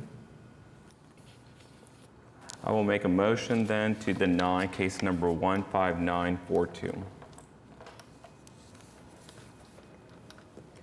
I'll second.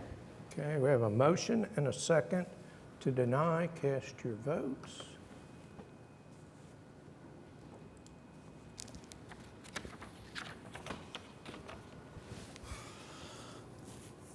This one's denied. All right, Cindy, next one. Item number 8, case number 15942 is an application by Sontran of Cash Flow Holdings LLC to allow home sharing. I'm sorry, I just repeated that one. So I'm on item number 9, case number 15943, an application by Sontran of BE Rentals LLC to allow home sharing at 1824 Northeast 52nd Street. I would like, so Nick Tran, 1824 Northeast 52nd Street. I would like to move to defer the rest of these remaining items, if we can. We'll do it individually, I think. Yeah. Do you have a proposed date?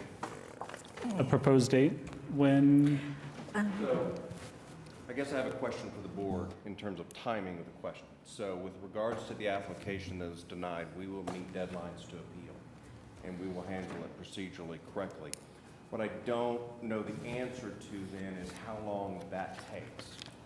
And as such, because the taking into consideration of 1540 with regards to the 1704, that decision that colors and affects the rest of the applications. And I don't know the answer. And so the applicant doesn't know the answer. So The question is, how long does it need to be deferred? And I don't know how long the appeal is going to take. Well, I'll make it more simple than that. Like, I'm going to need, and I can't speak for these guys, but I'm going to need an explanation for why we're deferring it. If we're deferring it simply just to meet appeal deadlines, that's not a reason to defer it. If you guys want to defer it because you're going to bring something that is going to show that the occupancy situation that we thought it was incorrect and add more color, I'm happy to look at that. I think it's well known, it's not a secret, that we want to approve we want to approve short-term rentals as long as we can support the fact that they're managed well. And that's been the heart of this issue here. We've said it several times. We've stated it expressly. It has to be something that you guys can show us. And so if you have something that you can bring, I'm asking for it with the same spirit that I asked for it before, so that you can help me get behind the application. But in the absence of that, if we have protesters showing up that are saying, hey, this is not true, this is not true, here's all of my reasons for it not to be true, my expectation is there's going to be a response from you stating, this is how I can show that this is not true. I thought we had an understanding of that at the last meeting and said, okay, we're going to defer this for this to come back. It was continued to be deferred. I'm not sure why. And so this is the first time we're hearing it again since then. And as was stated previously, those same holes are still there. So, in response to Member Uday's question, those questions again relate back to 1540. And one of the things I asked the chair for permission to do is, if we're going to talk about 1540 and we're going to talk about the affidavit, let's have an evidentiary hearing. Let's swear the witnesses, and I'm happy to inquire of the applicant with regards to the affidavit, and let's let him talk about the affidavit. But now we've had a vote, we've had a final decision on item number 8, and the question again returns to 1540, which is not on the agenda and which is not before the board.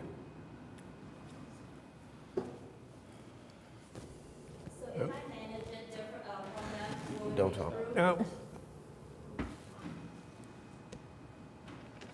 Again, I mean, and I'll say it, but my decision on the last case was based solely on the individual's ability to run a short-term lease. So,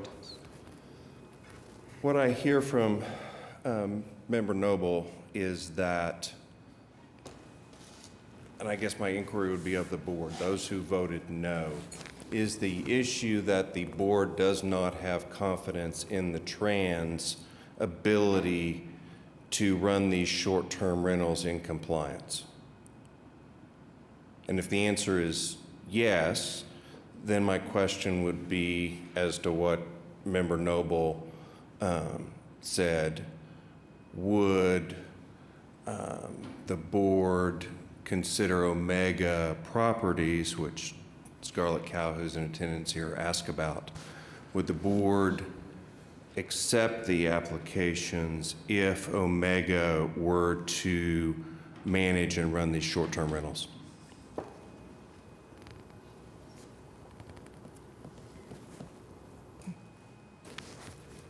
For me, I would look into that business and make my decision upon what I found. Yeah, at this point, for me, I would just need documentation of it. And if you want to defer, and that's the reason for the deferral, document it, bring it here, I'll support it. I apologize. I was not counsel. Mr. Brogan has died since June 5 and now. And so when you reference documentation, I have to believe that you're speaking about documentation with regard to 1540. No, I'm speaking in regards to if you're saying your plan is now to have a third-party property manager come in and take over, I would like to see it documented. If Omega is going to take over, that's perfectly fine. Bring that in. That provides a legitimate reason to defer it. Give us time to go get this documentation and bring it in, and then that would be sufficient. Thank you for the clarification. Yes. I did not understand. So that would be based upon the members' statements. We would ask that 9 through 16 be deferred for the opportunity to supplement and come before the board with a different manager of these properties.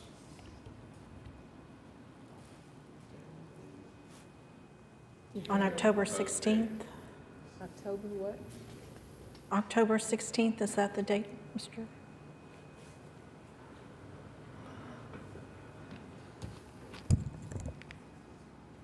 May I have one moment? Yes, of course.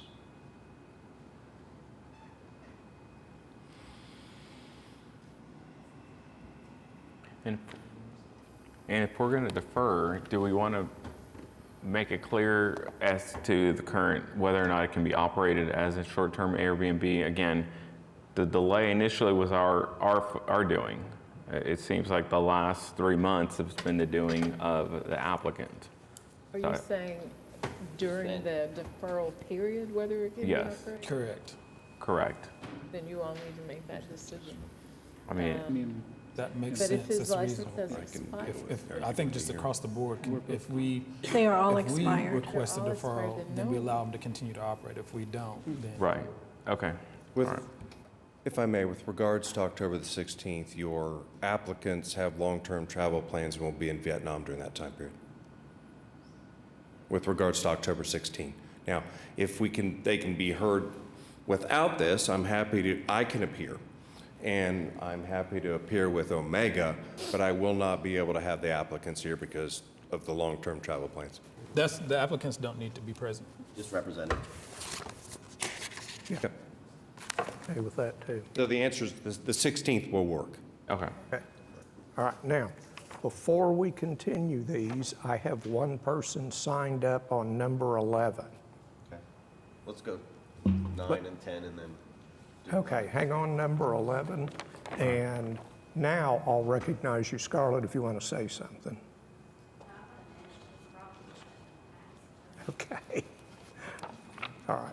I just prefer for people to address us from the podium and not yell from the back. You're welcome to come up and speak again if you want. All right, motion to, I think she's on 11. Are you number 11? Are you? Okay, hang on. All right, motion to defer case number 15943 to the October 16, 2025 meeting. I'll second. Okay, we have a motion and a second to continue. Cast your votes. Okay. Number 10. Number 10 is case number 15945. It's an application by Sontran of BE Rentals to allow home sharing at 4520 Northwest 30th Street. Just go ahead and make a motion. Yeah, just make a All right, motion to defer case number 15945 to the October 16, 2025 meeting. I'll second. Okay, we have a motion and a second to continue. Cast your votes. That one's continued. Item number 11, case number 15946 is an application of Sontran of Cashflow Holdings LLC to allow home sharing at 4147 Northwest 43rd Street. Okay, now I've got somebody signed up to speak, so it's your turn. Good afternoon, council, board members. My name is Amir Abdul Baki, and I am a frequent guest at the homes owned and managed by Sontran and any other affiliated companies. Most recently, I did stay at the 4147 Northwest 43rd Street. That was September 28th through the 29th of this year. And it was another, great experience for me. I would like to strongly support the approval of this case. I want to directly address just the misconception raised by some of the neighbors, the idea that the homes are party homes. So me personally, I do stay in the metro area, so I do stay at Mr. Tran's homes a lot, just because I like to get just a peace of mind, a break from home. I stay in a pretty nice area, but all of his locations are very peaceful. There are not a lot of people to talk to, just because it's the neighborhoods that they're in, they're just pretty quiet overall. There's a lot of things to do in the areas, a lot of places to eat, things like that. I just want to basically touch bases on, it is unfair to demonize us guests who are, respectful visitors contributing to the city's economy. And I just want to put emphasis on that. As I stated, I do stay in the metro area, so I don't think anyone would, go out of their way to pay a certain amount of money to be in the same city that they live in unless it was providing some type of comfort for them in their stay. These homes, they are beautifully maintained. They're safe. They do have a lot of art in them, so I wouldn't say there were homes for like children or parties or anything like that just because of the architecture. The son and his team, they are responsible. They set clear house rules. They maintain the properties very clean. They ensure that the homes are, as far as like enforcing the rules of like quiet time, things like that. If you are gonna have guests, they need to be on the reservation. It needs to be approved. There are cameras, and things like that that monitor that. So for these reasons, I do respectfully urge the board to approve these cases for Mr. Tran. I'm just a living example of the kind of guests that these homes attract. I'm appreciative, and I do enjoy the metro Oklahoma City, and these homes are asset to the city, not a nuisance. So thank you for considering my perspective. Thank you. You're welcome. Motion to continue? I do want to hear this case because there are enough written protests on this one. No.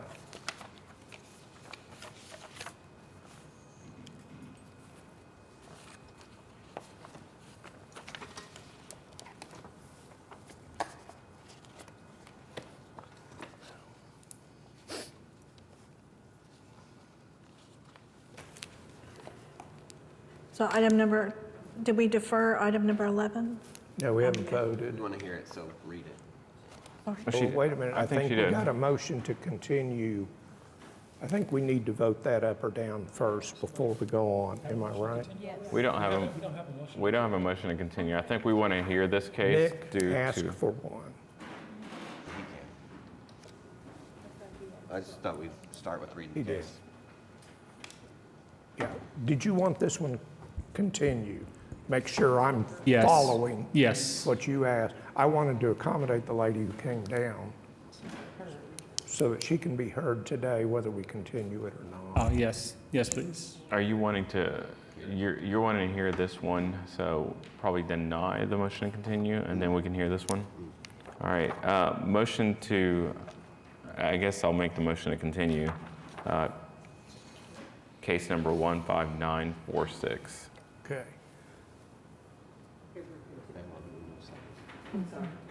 It's a motion to continue. If it doesn't get seconded, it just fails. Right.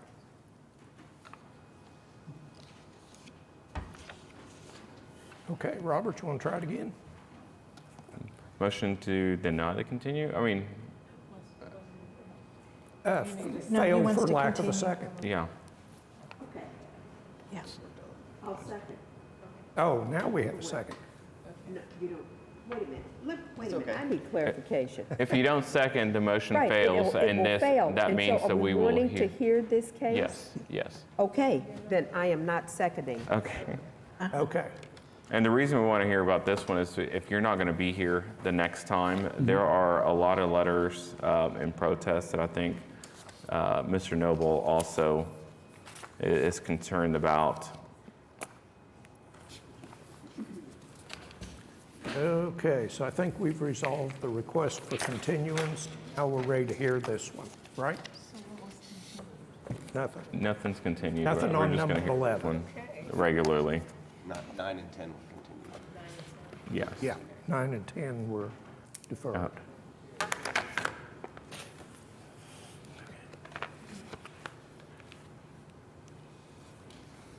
right. Sarah, Are we on number 11, right? we are number 11. 11. Okay. Nick or James, you guys want to go? Which one of you wants to speak? It doesn't matter to me. Does she need to read the case number? Are we? I think we're still within. I think we she called read it. And I think, Mr. Noble, I think you were seeing the same thing. It's trying to address the concerns of the video attaching 50-plus people at a party, the gunshots heard. I'm not sure if we discussed this or not in the June 5th meeting. I've slept a couple times since then. I think we did. I've heard about the gunshots more than once. So can I address that? Yeah. Okay, please, so Nick Tran at 4147 Northwest 43rd Street. So regarding that incident that was on November 16th, the night of November 16th, the morning of November 17th, we had a guest come to the home. On the listing, they put that there was 4 kids. They put 4 children, 2 adults. They were also a super host to the property, on their profile. And they said that it's just coming in for a family gathering. So we, of course, accepted them into the home. We checked their profile. We checked their reviews. The reports about 50 people are exaggerated. The neighbors went across and talked to other people. It wasn't 50 people at the home. There was people at the home, but there wasn't 50 people at the home. There was no gunshots found, or no gunshots heard, no guns found at the home. So we noticed at around midnight that the guests, there was movement from the camera. So we have notifications about movement on the cameras. And about midnight, we start checking what's going on. So we noticed some people are coming into the home, more than the 6 people that were on the reservation.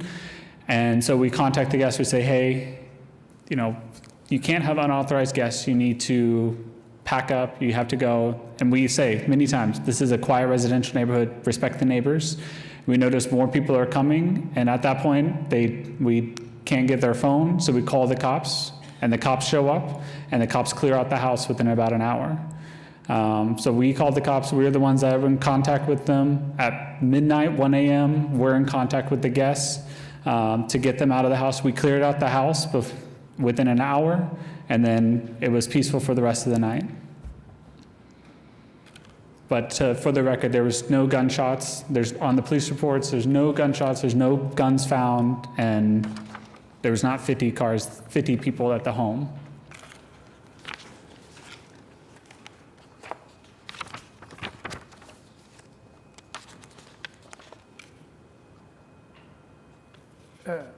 Brian, other than what you've already said in your other documents that we've got in the record, we can just incorporate those into this because you got the case numbers on there.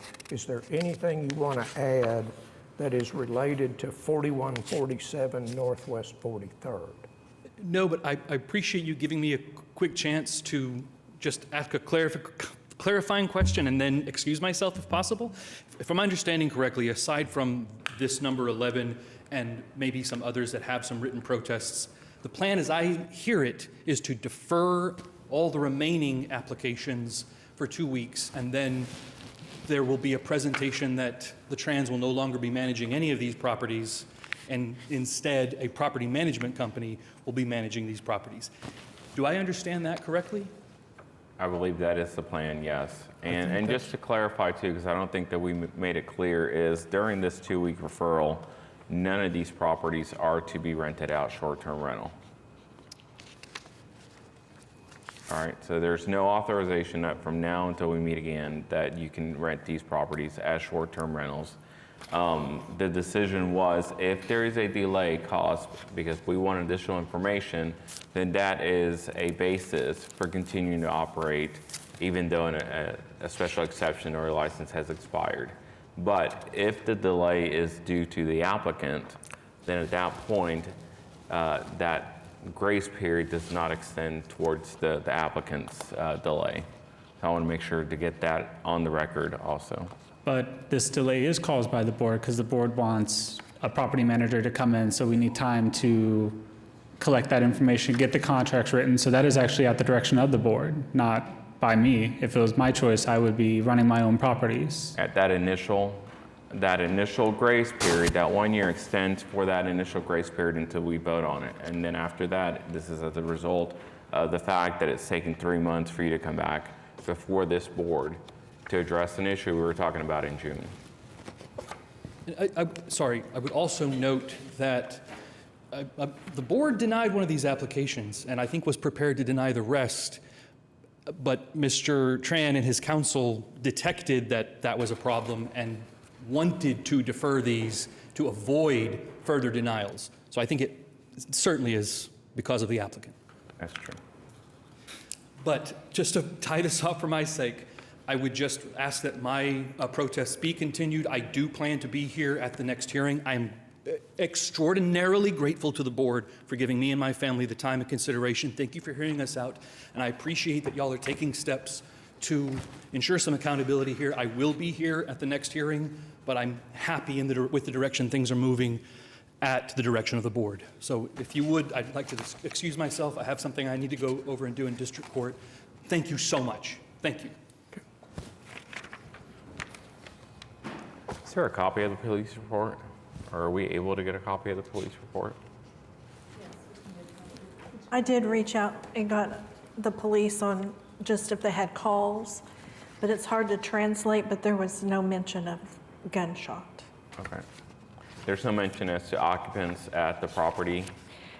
It's not that explicit on the, it's just like if they made a call, whether it's like domestic, office Right, and- burglary. I think my big issue is that We have 6 witnesses who say that there was a gunshot. large- A large number of people, and obviously, once the gunshot went off, they all scattered. They're in their backyards and everything else. But none of those are witnesses to this. They came the next day, and there are people that collected letters. If you notice, the content of those emails are all the same. So one neighbor went around and said the same content to all the other neighbors, which is why it's been copied. And some of the parts of the letter are actually false as well. When they talk about needles found in the yard, I'm the one that reported needles in the yard because the house, if you recall, next door, 4155 Northwest 43rd Street, it was operating as Airbnb, is operating as halfway house. So there's needles, there's cars, and I get blamed for all of that. And if you check on that home has 2 reports every month, and I've been reporting it. So I'm getting the complaints from the whole neighborhood for this one house. You said there wasn't 50. How many people, in your estimation, were at the property? Maybe 20. But like I said, that was for less than an hour. We were up at midnight, 1 a.m., called the cops. We cleared everyone out of the house, and then it was quiet.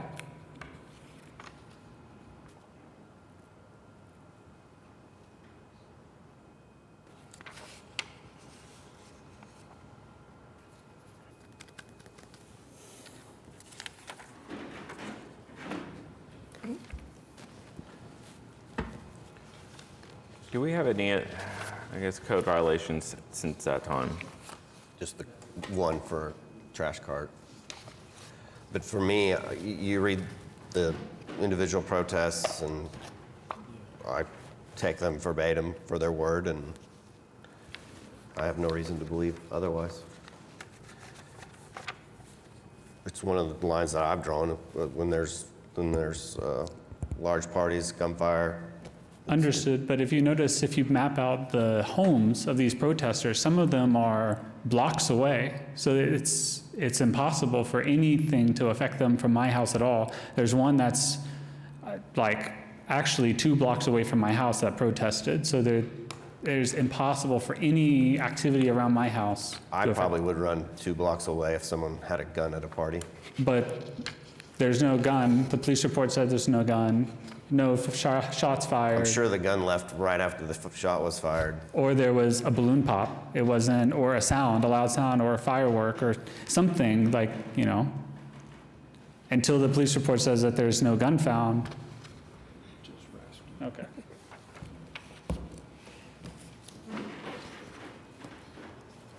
We've denied them before for the same action. You had similar ones?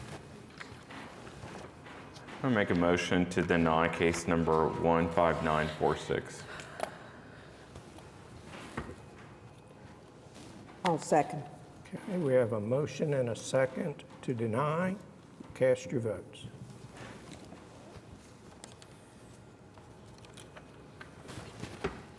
Deny.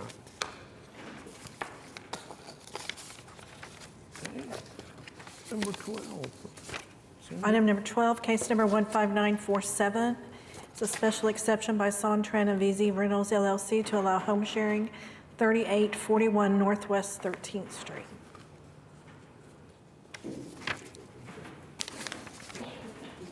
Are we doing a continuance on this one, or do you want to? Believe so. Motion to continue case number 15947 to the October 16, 2025 meeting.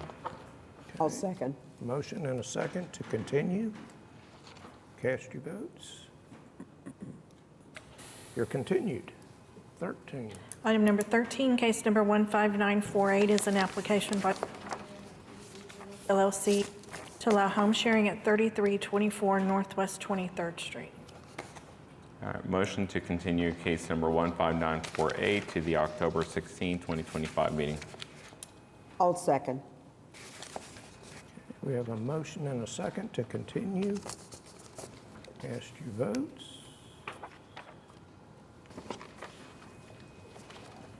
Continued. Item number 14, case number 15949 is an application by Sontran of BE Rentals LLC to allow home sharing located at 2919 Northwest 32nd Street.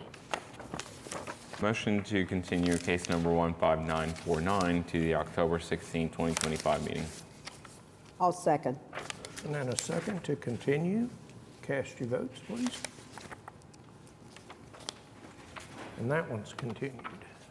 Item number 15, case number 15940 is an application by Sontran of Easy Rentals LLC to allow home sharing 1231 Northwest 31st Street.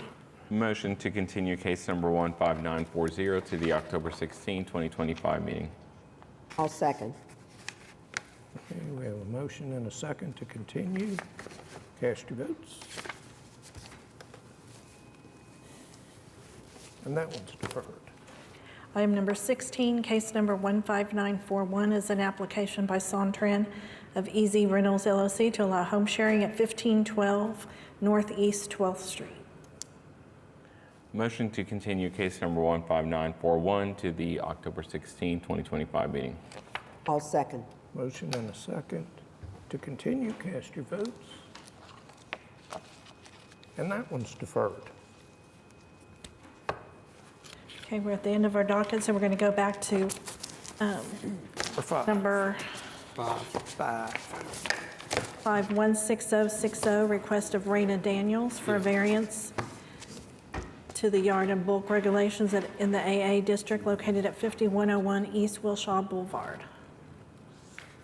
Help me here. This is the one where the lady's having travel trouble. Yes. Do you want to defer it? We did it once before, or do you want to look at it? I think the previous time it was a notice issue. It Oh, was that's the right. notice issue. That's the right, I'm last sorry. time. But she's been driving and she's was coming from Texas, so She's heading here. yes. So if it's okay, Sarah Welch, Planning Department, this was scheduled for last time, but due to a notice error, we had to push her to today, and she was here last time. This is a variance to the lot size, minimum lot size and lot width in our AA district, which is a 5-acre minimum and 150-foot frontage requirement. And our understanding, and Cindy can correct me if I'm wrong until I'm stalling just a tad bit to see if she arrives, is that there was a 7-acre family parcel that 6 acres of it was sold off and the 1 acre was left for her. And she is now in the process of trying to sell that. And part of the agreement for her to be able to sell it to the potential buyer is that she seeks a variance for the 3 items listed in your staff report. We know for sure that the 5-acre minimum does not comply, that she is requesting a 1-acre minimum lot size. We know that the 150-foot frontage requirement does not comply. She's requesting 100. That's how it is already subdivided at the county. The other variance would be a potential variance that whoever's going to construct the home may need on a 100-foot lot. They need a 25-foot setback from each side. And so those were the 3 variances that are before you today. Can I make a comment just on the agreement to council? For the October 16th, I believe we're trying to get some sort of property management agreement that we would like to see. I would definitely like to see a fair market value of what rent's going to be based off. I don't want this agreement to somehow be a sham agreement, property management agreement. So I just want to make sure that the parties are operating it in a way that we believe it is a true management.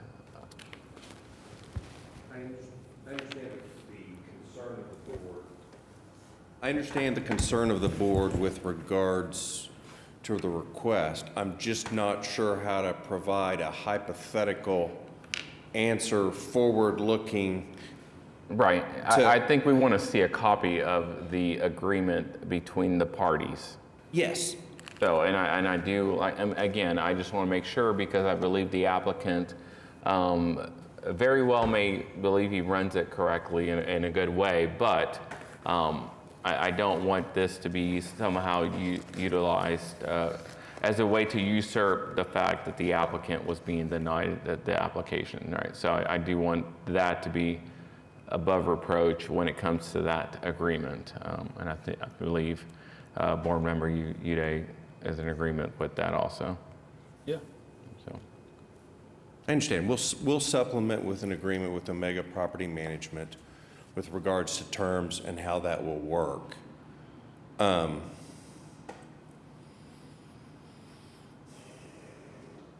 not sure as I stand here today what else I can... I don't think I need a response from you. I just want you to take that into consideration as you advise your clients.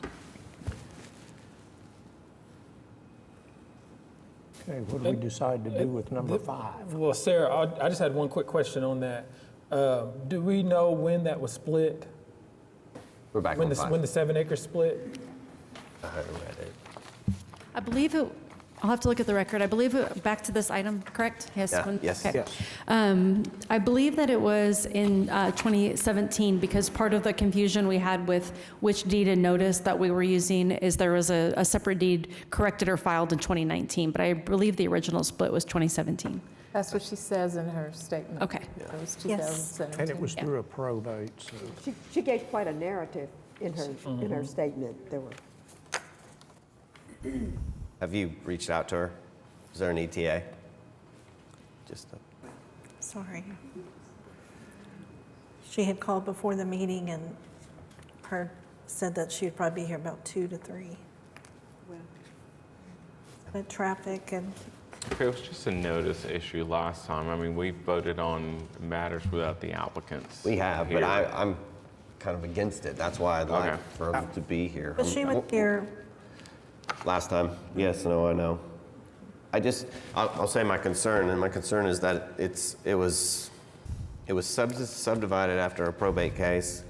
It's too small of a lot, which they never should have done originally, and because they did it originally, I don't know that we should make an attempt to allow a variance to one of these parcels when there's 7 more parcels, 6 more left, and I don't even know which order they are or where they are located. It doesn't meet the standard for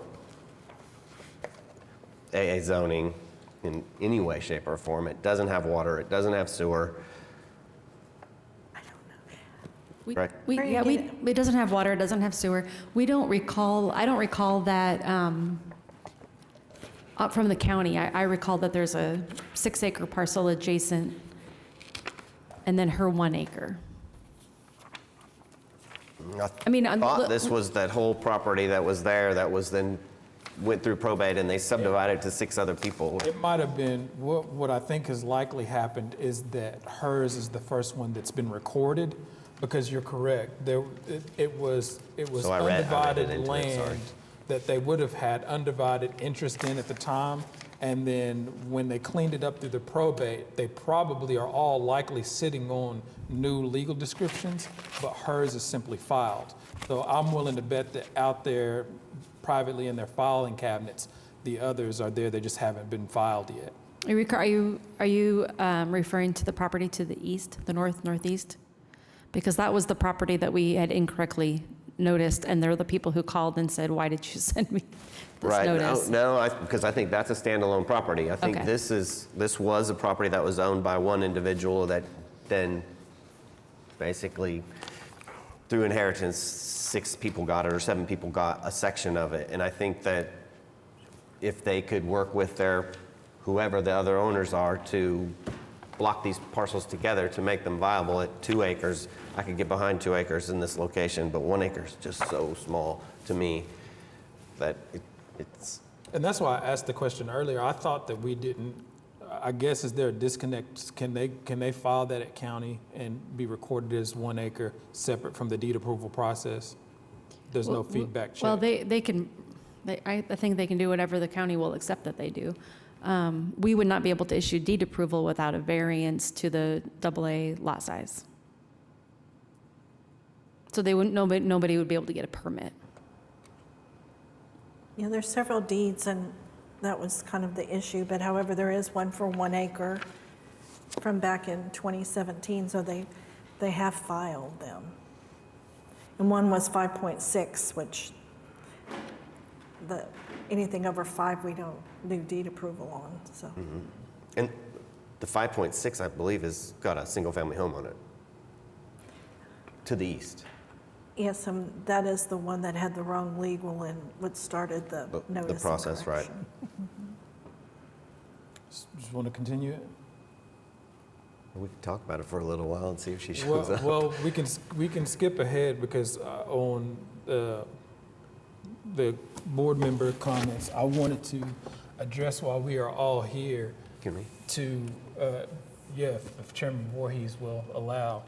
We'll take it out of order. We'll do board members and Marcus. Okay, sounds good. Sarah, I know you said that you guys just received access to the short-term rental software. Do you know the extent of the capabilities of the software? Are you going to have a longer historical range than the 12 months that they give the operators? That part we can't tell yet. On a couple of the items today, we could only go back to the beginning of September. On other items, we could go back farther.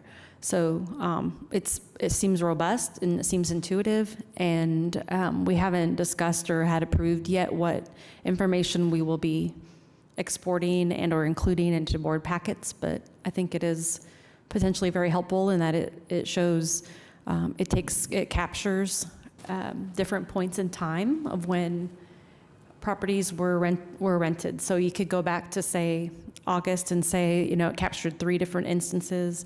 It captures whether the listing is live currently or not. It captures how it's advertised, if it's more than 30 days or less than 30 days. We're just kind of learning all the capabilities right now, and it's really just been this week that we've started to kind of play around with it. And out of those 9 that he had, we were just using those as home share because we didn't have hardly any on this docket except his. So we weren't like picking. We were just using those as an example, but we could tell that 3 of them, he's not advertising a short-term rental, but he's on the platform. And then the other 6, he had bookings back through September. So we know that he was collecting funds for short-term rental. Yeah, so in general, I think what we'll do is probably provide when we were given a tutorial, there was what we're calling kind of a property card, kind of an information sheet or history. We think that might be pretty downloadable and something that we could include in staff reports if it's helpful, but we just haven't figured that out, and it wasn't, we weren't granted access to the platform until after the agenda had been out, and so. And then in regards to cases like where we had today, when we've got something that we've got to make some decisions on, we had a lot of the concerns that came before us right around the time of the update to the home sharing ordinance from City Council, and then we had our special hearing.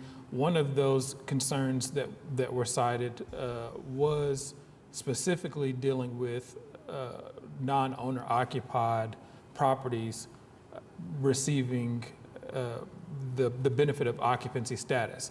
And that's one of the things that we added some language in to try to change that, but yet still receive the criticism on a bi-weekly basis of those that would come in and say, you guys are still rubber stamping these, we're giving you this information.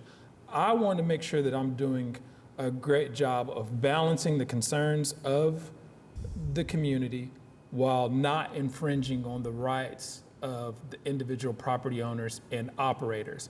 We've long held the position that we're not going to deny a short-term rental simply because somebody doesn't want it, simply because a neighbor is upset.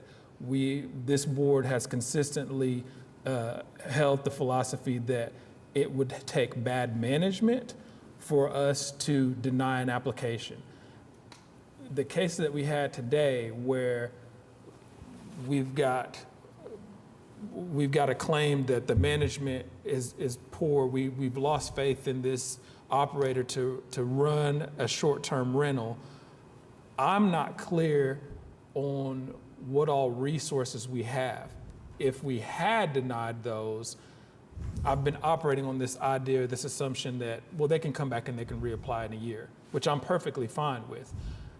And Sarah, you guys would have to speak to if the ordinance states anything specifically, if there's any portions of it that are outside of our control as a board that specifically prescribe how some violations are to be dealt with, or if it's completely up to this board. Because if it is completely up to this board, if there's no language that speaks to that, I think we need to get on the same page and have some consistency, have a discussion about when we get a case that we've determined this is not being managed in a way that is in line with the spirit of the short-term rental ordinance, how do we handle this moving forward? In regards to the timeline that they can reapply or not apply, in regards to how much of a bad management decision in a given property affects their ability to short-term rent out another property. So I guess, Sarah, if you can tell us first what language is already there, what things are what responsibilities do we have, and then we can have a discussion following that.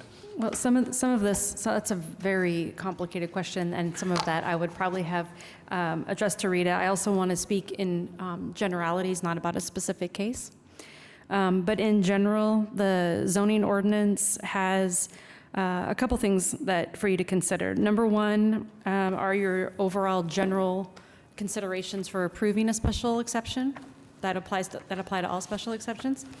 And then the second would be the established specific standards for the proposed use. So on any staff report, you'll find those under any home sharing staff report, you'll find those under C, zoning ordinance, and we list the A through J specific use standards for you to consider. Some of them won't apply if you're a timely renewal. Some of them won't apply because when the staff report reflects the most recent ordinance that was adopted or approved, gosh, was it a year ago February? already? Was it? Yeah, February. And so I think that to me, this is where you're looking for direction. And then anything more than that, I would look to Rita probably for guidance.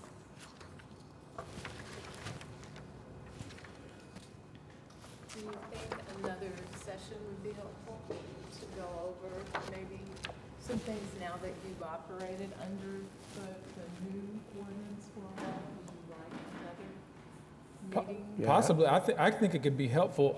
I just don't want to make, I don't want to make assumptions in error.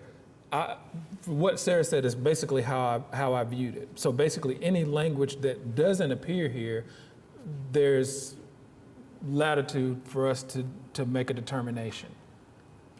There is latitude for you to make determinations, but what you want to do is make sure you're consistent.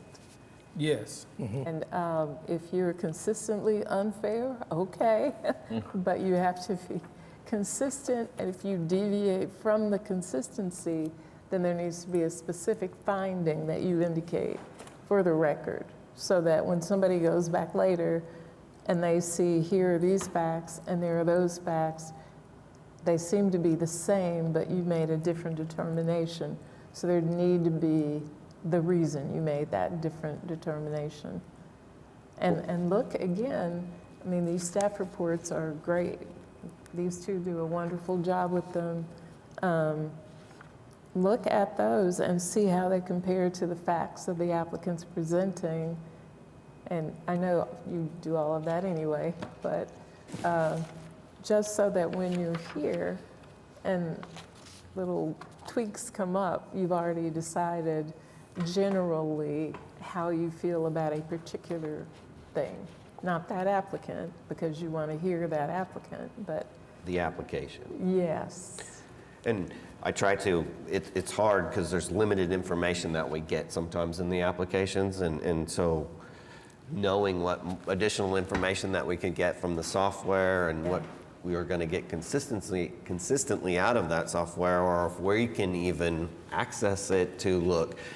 I know for myself, when I try to search a short-term lease, whether it's Airbnb or VRBO, it's you can't just put in the address. You have to search, and then you kind of tighten the search, and then you try to find that property via a picture or whatever. It's not easy, and so they I don't know if they're not making it easy for boards like us or what, but it's not easy to just actually find out what's happening and how a property is being advertised. And so if we could get access to that information and know exactly what the application, because the application that we receive and the application that's maybe to a software platform, they don't always coincide. Well, this information that we have, though, is it's basically scrubbing and pulling our information, the city's licensing information, the city's special exception information. It's matching addresses, it's capturing postings, and it's designed in a way that one function of that can be basically proactive code enforcement and alerting people who are not licensed that that they're in violation of the home sharing ordinance, and this is the proof. I mean, that's how it's designed. Right. So. Well, and we could dig deep, but you start talking about code enforcement, and the action happens in the middle of the night.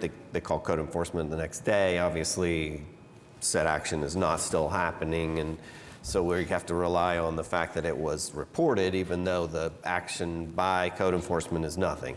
Well, what my understanding is that one of the services that are provided through this consultant will be a 24-hour hotline, specifically for code or for violations or complaints regarding home sharing, and that information should at some point become available to us in the same portal.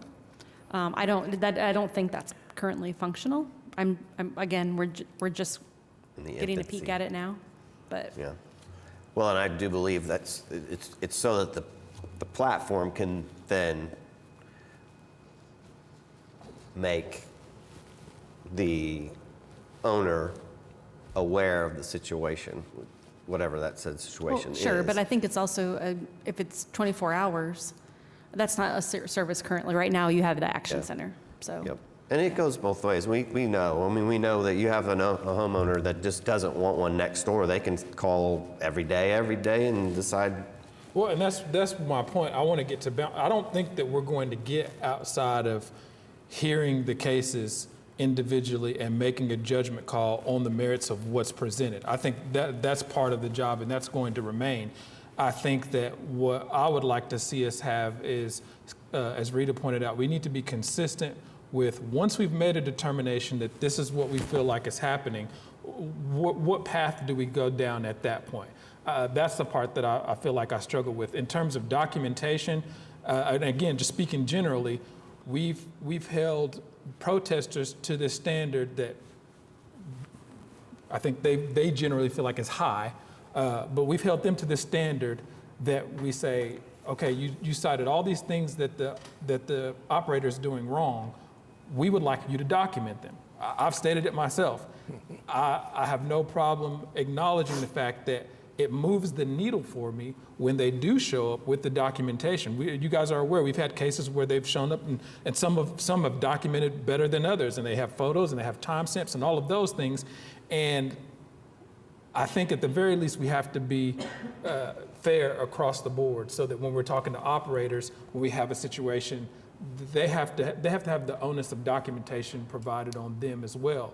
But once we get there, if we say, okay, you respond to this, we have the information from both sides, and we determine this is not being managed properly, or this is being managed properly. A perfect example of one of the things that we've adopted kind of organically that we do really well, I think, is when we determine that there's been a short-term rental that is operated absent a home sharing license, that we deny it for the same period of time that they've been operating. That's not in the ordinance, but that's a philosophy that we've adopted as a board, and it's pretty consistent now. So I would like to see us, and I don't know where you guys stand on it. I don't, as I sit here, I don't have strong feelings like we have to do this, we have to do that, other than we have to be consistent. So when we have an operator that comes in that doesn't operate a short-term rental well, what is going to be our threshold for, one, denying that application, two, making the requirement that they have to get a property manager, and then three, establishing the length of time before we're willing to reconsider that application? So let's have a workshop. And so the thing that I suggest is those thoughts, all the stuff you just mentioned, I think those would be great to explore. And so everybody that has some ideas, if you get those to these two, then they can put together an agenda that lists all of that. Of course, there will be extra stuff that you'll want to discuss, but at least those will have a chance to talk through them and give you some ideas. And we can do that in that hosted meeting that we have soon. So just get it to those two, to Sarah and Cindy, and we'll get you something that's a guide for you. I mean, you're still going to be the ones that are making the decisions. You're still going to be the ones whose opinions about the information you receive matter.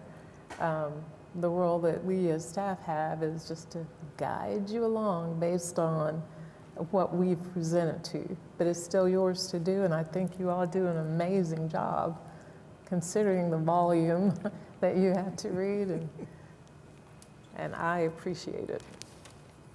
Okay. Sarah, that wasn't the person out there? I was kind of hoping she was. Anybody else? I don't know, council, are you wanting to make a comment or anything? Citizens to be heard or anything? Citizens to be heard? Go ahead.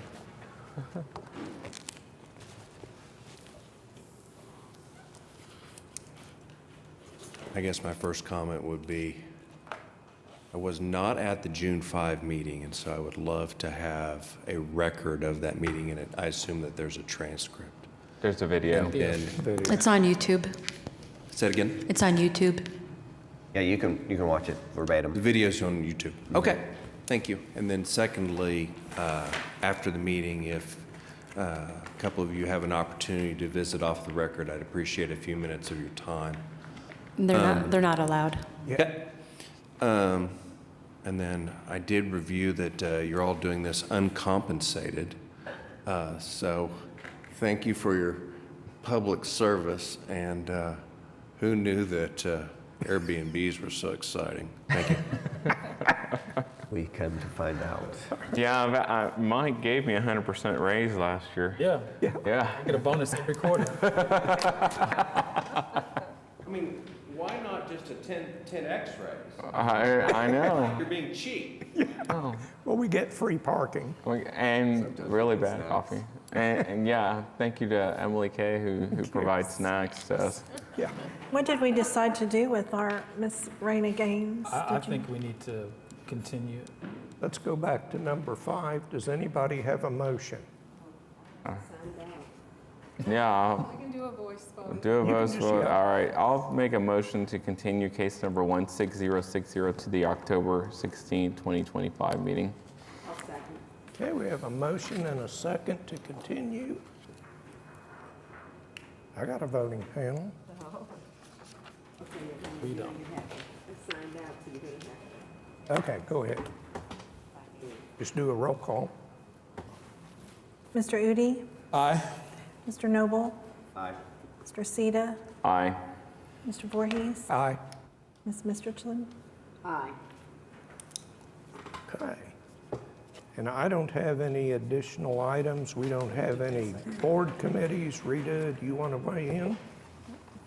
I don't have any other business. I think we're adjourned.